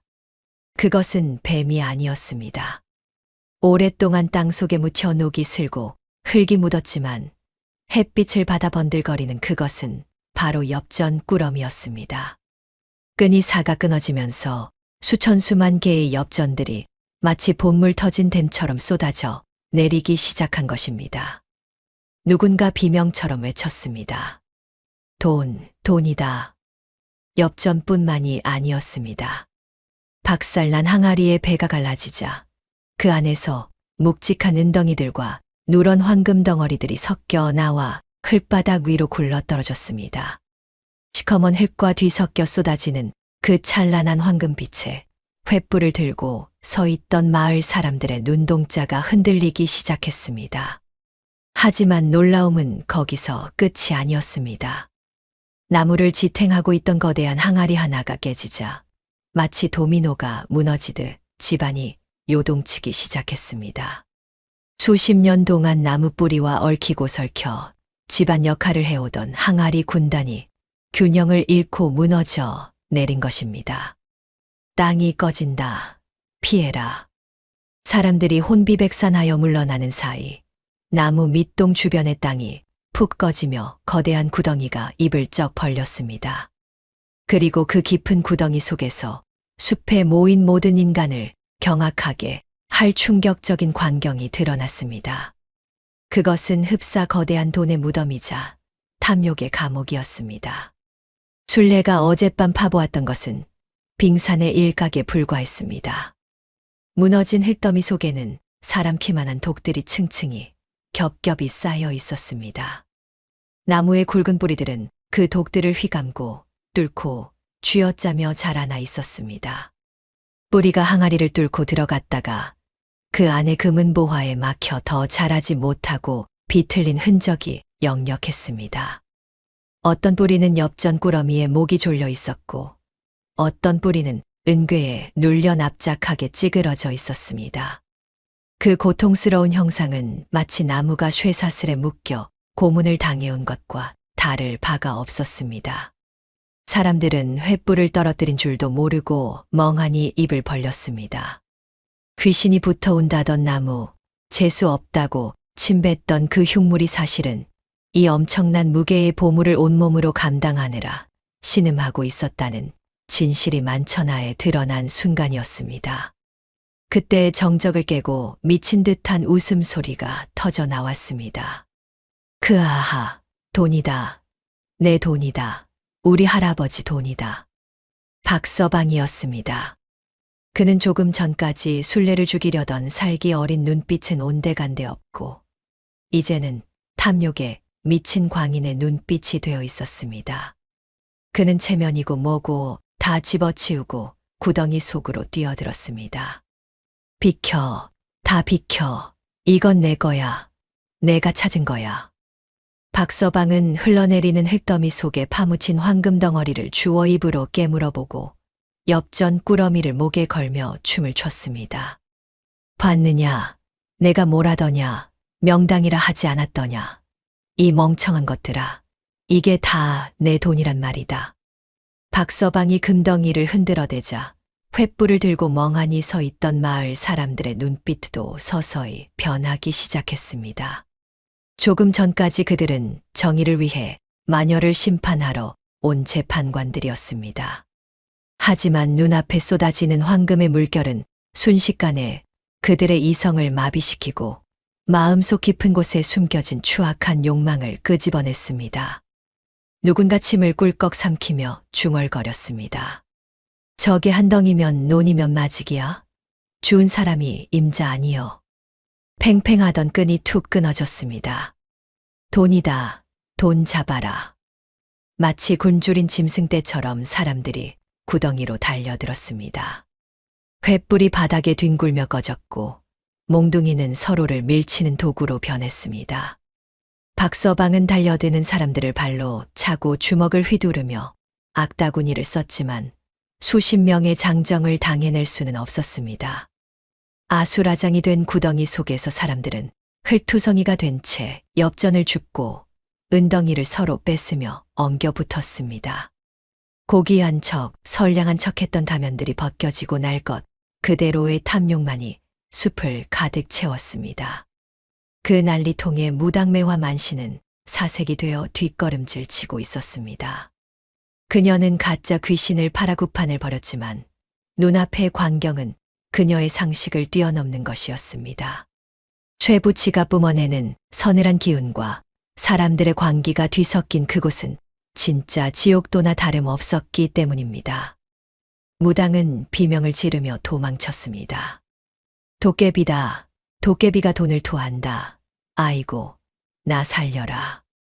무당은 진과 꽹과리를 내팽개치고 숲속으로 도망쳤습니다. 그녀의 비명소리는 탐욕에 눈먼 사람들의 귀에는 들리지도 않았습니다. 한편 아수라장이 된 마당 한 구석에 처박혀 있던 술래는 아기를 품에 꽉 안은 채 믿을 수 없는 표정으로 그 광경을 지켜보고 있었습니다. 피투성이가 된 입술이 파르르 떨렸습니다. 저것이었구나. 너를 그토록 아프게 했던 것이. 술래의 시선은 돈을 줍는 사람들에게 머무르지 않았습니다. 그녀는 찢기고 상처 입은 나무 뿌리를 바라보았습니다. 항아리가 깨지고 흙이 무너지면서 드러난 뿌리들은 처참하기 그지없었습니다. 쇠항아리에 눌려 납작하게 변형되고 날카로운 옹기 조각에 찔려 진액이 흘러나오고 있었습니다. 그것은 단순한 나무가 아니었습니다. 인간의 끝없는 욕심을 짊어지고 수십 년을 버텨온 희생자였습니다. 무게가 덜어지자 나무가 다시 한번 크게 흔들렸습니다. 이번 울음소리는 고통의 비명이 아니었습니다. 마치 꽉 조였던 족쇄가 풀릴 때 터져 나오는 깊고 긴 안도의 한숨 같았습니다. 술래는 절뚝이는 다리를 끌고 나무에게로 다가갔습니다. 사람들은 돈을 줍느라 정신이 팔려 술래가 다가오는 줄도 몰랐습니다. 술래는 구덩이 가장자리에 엎드려 드러난 뿌리를 어루만졌습니다. 미안하다. 미안하다. 이 더러운 것들을 발밑에 두고 얼마나 무거웠느냐. 얼마나 숨이 막혔느냐. 술래의 눈물방울이 상처 입은 뿌리 위로 뚝뚝 떨어졌습니다. 그때 구덩이 안에서 박서방의 도끼 어린 목소리가 들려왔습니다. 인연, 비켜라. 감히 어디다 손을 대. 박서방은 양손 가득 금덩이를 움켜쥔 채 눈을 번득이며 술래를 노려보았습니다. 그의 얼굴은 흙과 땀 그리고 광기로 뒤범벅되어 인간의 형상이 아니었습니다. 이건 다 내 것이다. 내 할아버지가 묻어둔 내 유산이란 말이다. 너 같은 천한년이 넘볼 물건이 아니야. 박서방이 술래를 밀치려던 찰나 땅이 다시 한번 크게 울렸습니다. 집안이 약해진 탓도 있었지만 마치 나무가 자신의 은인인 술래를 해하려는 자에게 분노한 듯 뿌리를 크게 뒤틀었기 때문입니다. 중심을 잃은 박서방이 휘청거렸습니다. 하지만 그는 손에 쥔 금덩이를 놓지 않으려다 그만 발이 미끄러지고 말았습니다. 박서방은 흙구덩이 가장 깊은 곳, 깨진 항아리 조각들이 칼날처럼 솟아있는 곳으로 굴러떨어졌습니다. 그리고 하필이면 그가 떨어진 곳 위로 나무뿌리 사이에 아슬아슬하게 매달려 있던 거대한 엽전 항아리 하나가 툭 끊어지며 낙하하기 시작했습니다. 벌목꾼이 소리쳤지만 이미 늦은 뒤였습니다. 탐욕의 무게는 주인을 알아보지 못하고 무심하게 중력을 따를 뿐이었습니다. 굉음과 함께 흙먼지가 다시 한번 피어올랐습니다. 박서방의 처절한 비명소리가 숲을 갈랐습니다. 돈을 줍던 사람들이 그제야 동작을 멈추고 구덩이 속을 내려다보았습니다. 그곳에는 탐욕의 대가가 아주 참혹한 모습으로 기다리고 있었습니다. 하지만 그 혼란도 잠시 숲 입구에서 또 다른 웅성거림이 들려왔습니다. 멈추어라. 썩 멈추지 못할까. 지팡이 짚는 소리와 함께 서슬퍼런 호통이 날아들었습니다. 하인들의 부축을 받으며 산을 올라온 박마님이었습니다. 그녀의 뒤로는 관아의 포졸들이 육모방망이를 들고 도열해 있었습니다. 박마님은 난장판이 된 마당과 파헤쳐진 구덩이, 그리고 그 속에 드러난 엄청난 재물을 보며 잠시 숨을 들이켰습니다. 하지만 이내 표정을 굳히고 지팡이로 땅을 내리쳤습니다. 이놈들, 여기가 어디라고 감히 도적질이냐. 관아에서 나왔으니 당장 멈추지 않으면 모조리 옥에 쳐넣겠다. 포졸들이 우르르 달려들어 돈에 눈먼 사람들을 떼어내기 시작했습니다. 몽둥이가 날아들자 그제야 사람들은 제정신이 든 듯 허둥지둥 물러섰습니다. 박마님은 천천히 나무 앞으로 걸어왔습니다. 그리고 흙바닥에 주저앉아 나무 뿌리를 끌어안고 있는 순례를 발견했습니다. 순례는 아비규환 속에서도 오직 나무의 상처만을 걱정하며 흙을 털어내고 있었습니다. 박마님은 나무를 올려다보며 탄식했습니다. 이것이었구나. 내 조부님께서 난리통에 묻어두시고는 유언 한마디 못 남기고 돌아가셨다던 그 비상금이 바로 내 집 마당, 이 나무 밑에 있었구나. 박마님은 나무를 올려다보았습니다. 미안하다. 정말 미안하다. 내 조상의 욕심이 너를 죽이고 있었구나. 그것도 모르고 나는 너를 귀신이라 불렀으니 내 죄가 크다. 박마님의 탄식은 숲의 정적 속에 무겁게 가라앉았습니다. 구덩이 속에서 신음하는 박서방, 멍하니 서 있는 마을 사람들, 그리고 나무를 지키듯 서 있는 순례. 모든 진실이 드러난 지금 이제 남은 것은 심판뿐이었습니다. 무너져 내린 흙구덩이 속에서 처절한 비명소리가 울려 퍼졌습니다. 나무 뿌리에 매달려 있다가 떨어진 거대한 엽전 항아리가 박서방의 하반신을 덮친 것입니다. 뼈가 부러지는 둔탁한 파열음은 숲의 소란을 일순간에 잠재우기에 충분했습니다. 벌목꾼과 왈패들이 기겁하여 구덩이로 달려갔지만 박서방은 이미 흙더미와 깨진 항아리 조각, 그리고 쏟아진 쇠붙이들에 깔려 반쯤 파묻힌 상태였습니다. 그의 오른쪽 다리는 기괴한 각도로 꺾여 있었고 바지 위로는 붉은 선혈이 배어나오고 있었습니다. 그것은 공교롭게도 순례가 시댁에서 쫓겨날 때 매질을 당해 절게 된 바로 그 왼쪽 다리와 대칭을 이루는 오른쪽 다리였습니다. 남의 다리를 못쓰게 만든 자가 결국 제 다리도 못쓰게 되는 인과응보의 현장이었습니다. 박마님이 포졸들을 대동하고 구덩이 앞으로 다가왔습니다.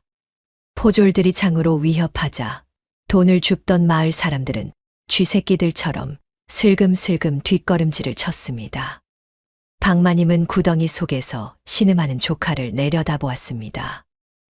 쯧쯧. 하늘이 무섭지도 않더냐. 제 조상의 피 묻은 유산을 탐하다가 결국 천벌을 받는구나.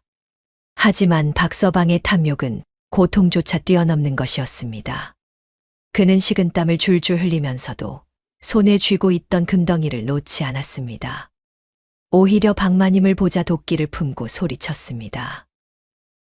고모님, 이거 다 제 겁니다. 할아버지가 남기신 우리 박씨 가문의 돈이라고요. 저 천한 과부년이 가로채게 놔둘 순 없습니다. 박서방은 고통을 참으며 엉금엉금 기어 올라오려 했습니다. 그의 눈은 오로지 순례가 끌어안고 있는 나무 밑동, 그 가장 깊은 곳에 박혀있는 황금 단지를 향해 있었습니다. 저리 비켜, 저건 내가 가져야 해. 박서방이 피 묻은 손을 뻗어 나무 뿌리를 잡고 몸을 일으키려던 그 순간이었습니다. 나무가 다시 한번 크게 몸을 뒤틀었습니다. 마치 자신의 살을 파고드는 탐욕스러운 손길을 거부하듯 뿌리가 꿈틀거리며 집안을 흔들었습니다. 그러자 놀라운 일이 벌어졌습니다. 순례가 지난밤 찢어 막아두었던 나무의 썩은 옹이 구멍에 박혀있던 하얀 솜치마 조각이 툭 하고 빠져나온 것입니다. 순례의 자비심으로 막아두었던 그 구멍이 열리자 그 안에 꽉 차 있던 것이 봇물 터지듯 쏟아져 내렸습니다. 그것은 바람이 아니었습니다. 나무의 빈속을 채우고 있던 누군가가 억지로 쑤셔 넣었던 날카로운 엽전 꾸러미와 은 조각들이었습니다. 마치 폭포수처럼 쏟아지는 쇠붙이의 급류가 기어 올라오던 박서방의 머리와 얼굴, 그리고 이미 부러진 다리를 다시 한번 강타했습니다. 박서방은 외마디 비명을 지르며 다시 구덩이 바닥으로 처박혔습니다. 순례의 치마 조각이 떨어지자마자 내려진 가혹한 심판이었습니다.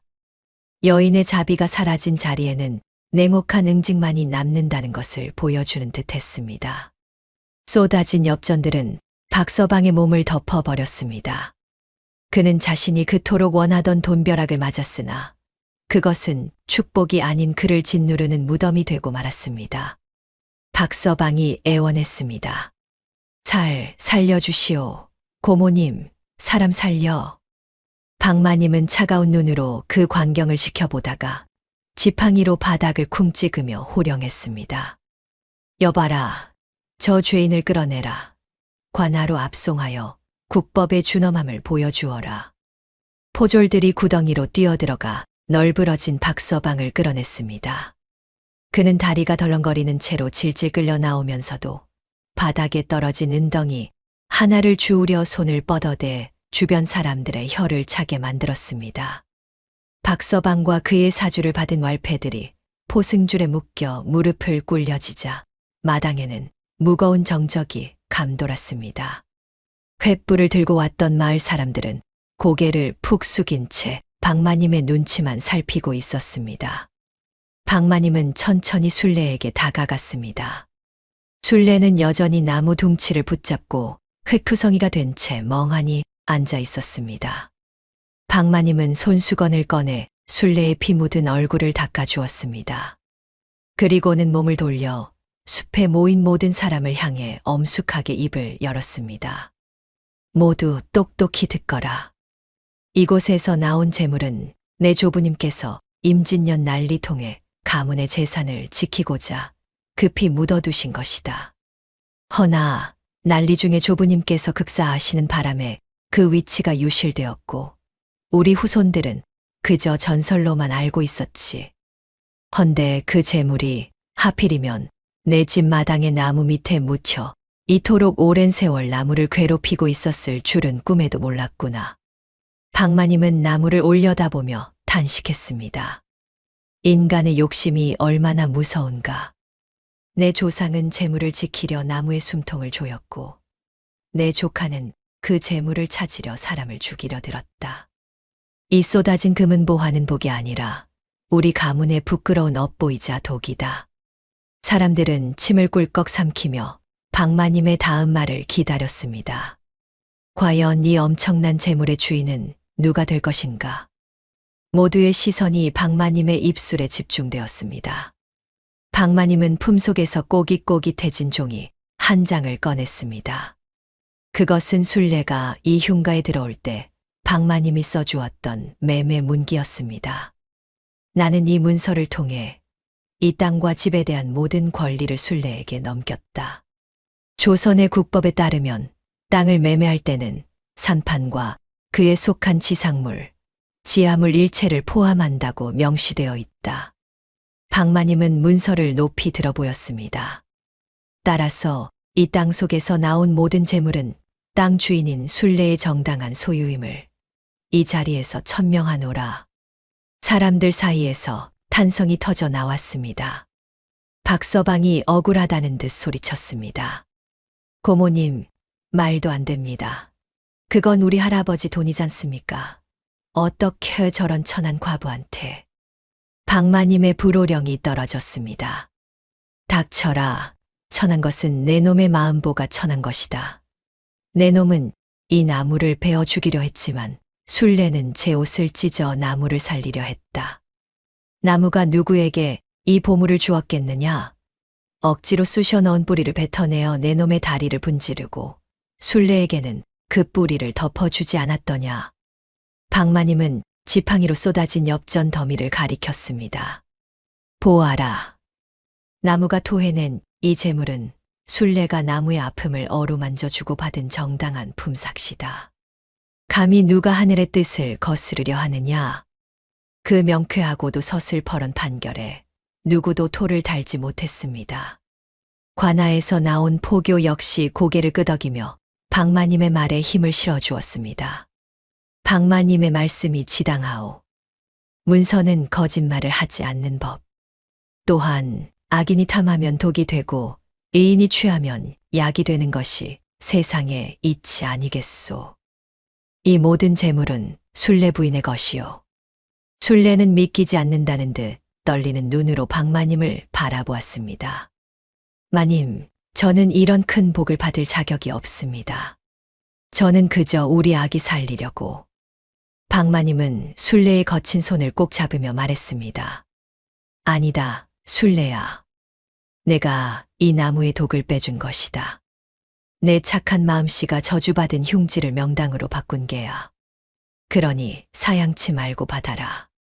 이것으로 무너진 집을 다시 세우고 내 아들을 훌륭하게 키워내거라. 그리고 나중에 내 손주 녀석 장가갈 때 혼수나 넉넉히 보태주렴. 그제야 순례의 눈에서 참았던 눈물이 왈칵 쏟아졌습니다. 서러움의 눈물이 아니었습니다. 평생 멸시받고 짓밟히던 서름이 씻겨 내려가는 뜨거운 감격의 눈물이었습니다. 순례는 엎드려 통곡했습니다. 아기도 엄마의 마음을 아는지 등 뒤에서 오활거하며 방긋 웃었습니다. 포졸들은 널브러진 박서방과 왈패들을 굴비 엮듯이 엮어 끌고 내려갔습니다. 탐욕에 눈먼 마을 사람들도 부끄러움에 고개를 들지 못한 채 슬금슬금 꽁무니를 뺐습니다. 소란이 휩쓸고 지나간 숲속 오두막. 구덩이 옆에는 여전히 엄청난 양의 금은 보화가 쌓여 있었지만 이제 그것은 더 이상 흉물스럽지 않았습니다. 햇살을 받은 황금빛은 따뜻하게 빛나고 있었고 무거운 짐을 벗어버린 고목은 한결 편안해 보였습니다. 순례는 나무를 올려다보았습니다. 껍질이 터지고 속이 비었지만 이제는 뿌리가 숨을 쉴 수 있게 된 나무였습니다. 순례는 나무에 상처 난 뿌리에 부드러운 흙을 덮어주었습니다. 마치 다친 자식을 어루만지는 어미의 손길처럼 조심스럽고 정성스러웠습니다. 나무가지가 바람에 흔들리며 사그락 소리를 냈습니다. 그것은 더 이상 귀신의 곡소리가 아니었습니다. 자신을 구해준 은인에게 바치는 세상에서 가장 평화롭고 아름다운 감사의 노래였습니다. 숲을 뒤흔들었던 돈벼락 소동이 가라앉고 박서방이 포졸들에게 질질 끌려 내려간 뒤에도 순례는 한동안 자리를 뜨지 못했습니다. 눈앞에 쌓인 금은 보화의 산보다 더 그녀의 마음을 흔든 것은 흙투성이가 된 채 드러난 나무에 상처 입은 뿌리들이었기 때문입니다. 순례는 품속의 아기를 잠시 박마님에게 맡기고 치마폭을 걷어 올린 채 구덩이 안으로 들어갔습니다. 그리고는 피가 배어 나오는 손으로 고운 흙을 한 줌씩 퍼서 상처난 뿌리를 덮어주기 시작했습니다. 미안하다. 많이 아팠지. 이제 무거운 건 다 꺼냈으니 편히 쉬거라. 마치 다친 자식의 환부에 약을 바르듯 순례의 손길은 지극히 조심스럽고 정성스러웠습니다. 박마님은 그 모습을 보며 하인들을 시켜 남은 흙을 메우게 하고 쏟아져 나온 재물을 안전한 곳으로 옮기도록 조치했습니다. 흉가 마당에서 나온 재물은 실로 어마어마하여 장정 10명이 꼬박 사흘을 날라도 모자랄 지경이었습니다. 소문은 삽시간에 퍼져나갔습니다. 버림받은 과부가 귀신 나무를 고쳐주고 벼락부자가 되었다는 이야기는 고을을 넘어 인근 주마까지 퍼졌고 사람들은 이제 그 숲을 흉지가 아닌 복지라 부르며 우러러보게 되었습니다. 하지만 순례는 들뜨지 않았습니다. 그녀는 하늘이 준 이 재물을 허투루 쓰지 않겠다고 다짐했습니다. 가장 먼저 한 일은 자신을 내쫓았던 시댁과의 악연을 정리하는 것이었습니다. 소문을 들은 시어머니와 시동생들이 뻔뻔하게도 숲속 오두막을 찾아왔습니다. 불과 몇 달 전 소금을 뿌리며 내쫓았던 그들이 이제는 아이고 며느라가 내 그럴 줄 알았다. 우리 손주가 복덩이라니까 하며 아양을 떨어댔습니다. 대문 밖에서 기웃거리는 그들의 탐욕스러운 눈빛은 박서방의 그것과 다를 바가 없었습니다. 순례는 그들을 집 안으로 들이지도 않았습니다. 대신 하인을 시켜 쌀 한 가마니와 서찰 한 통을 내보냈습니다. 우리 마님께서 전하랍니다.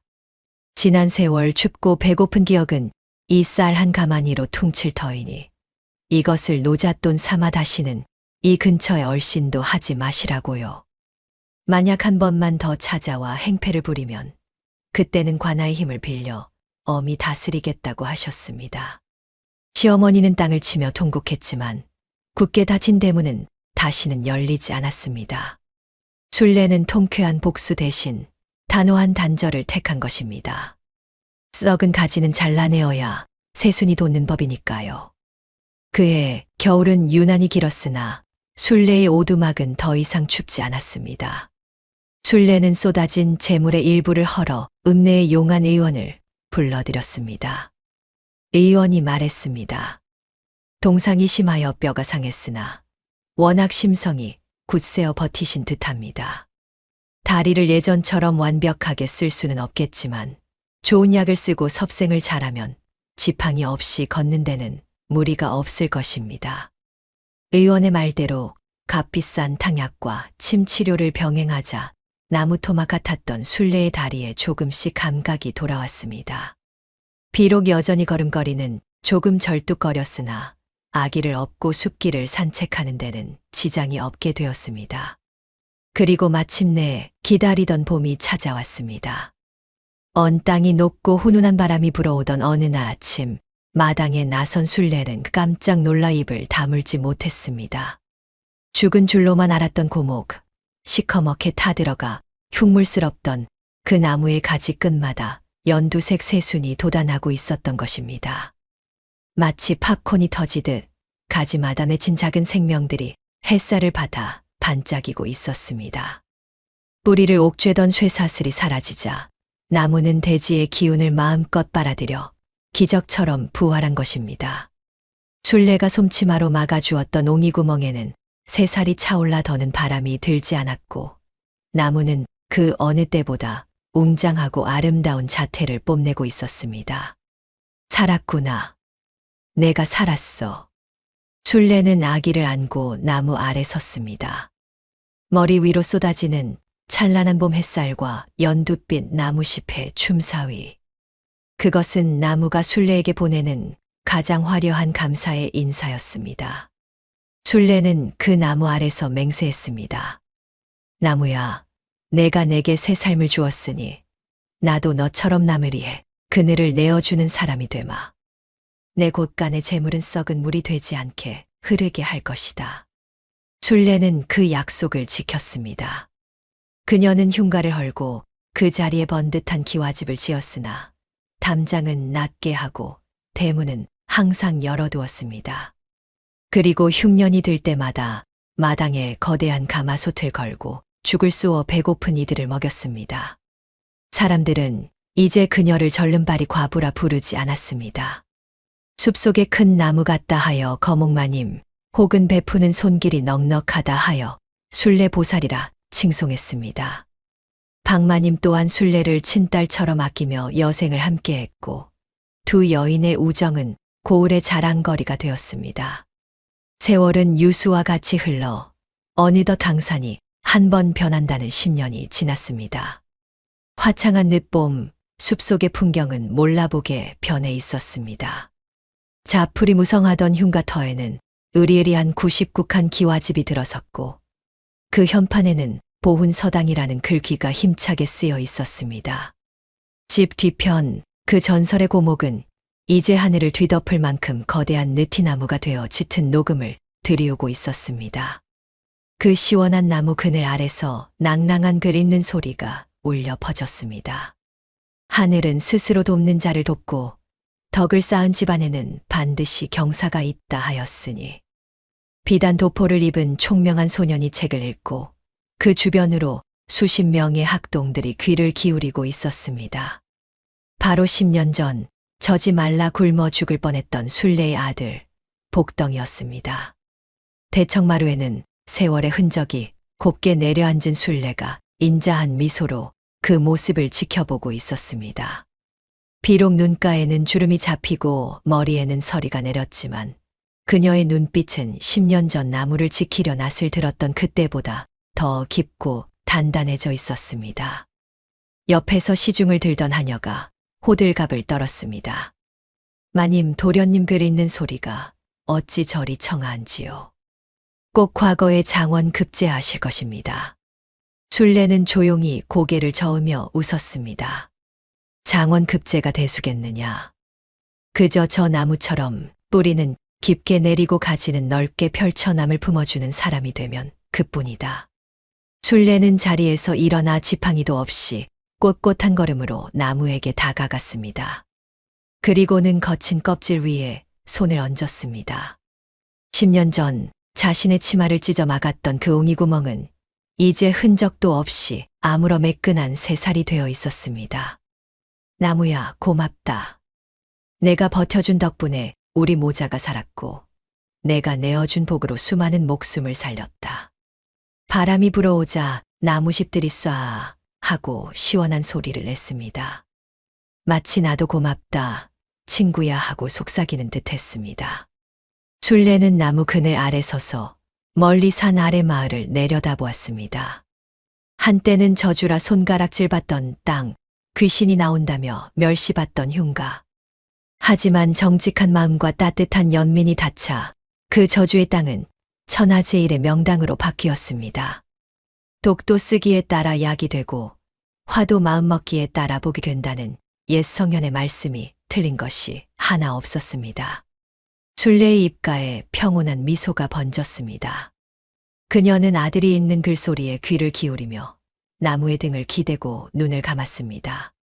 숲속에는 향긋한 꽃내음과 함께 사람 사는 따뜻한 냄새가 가득 피어오르고 있었습니다.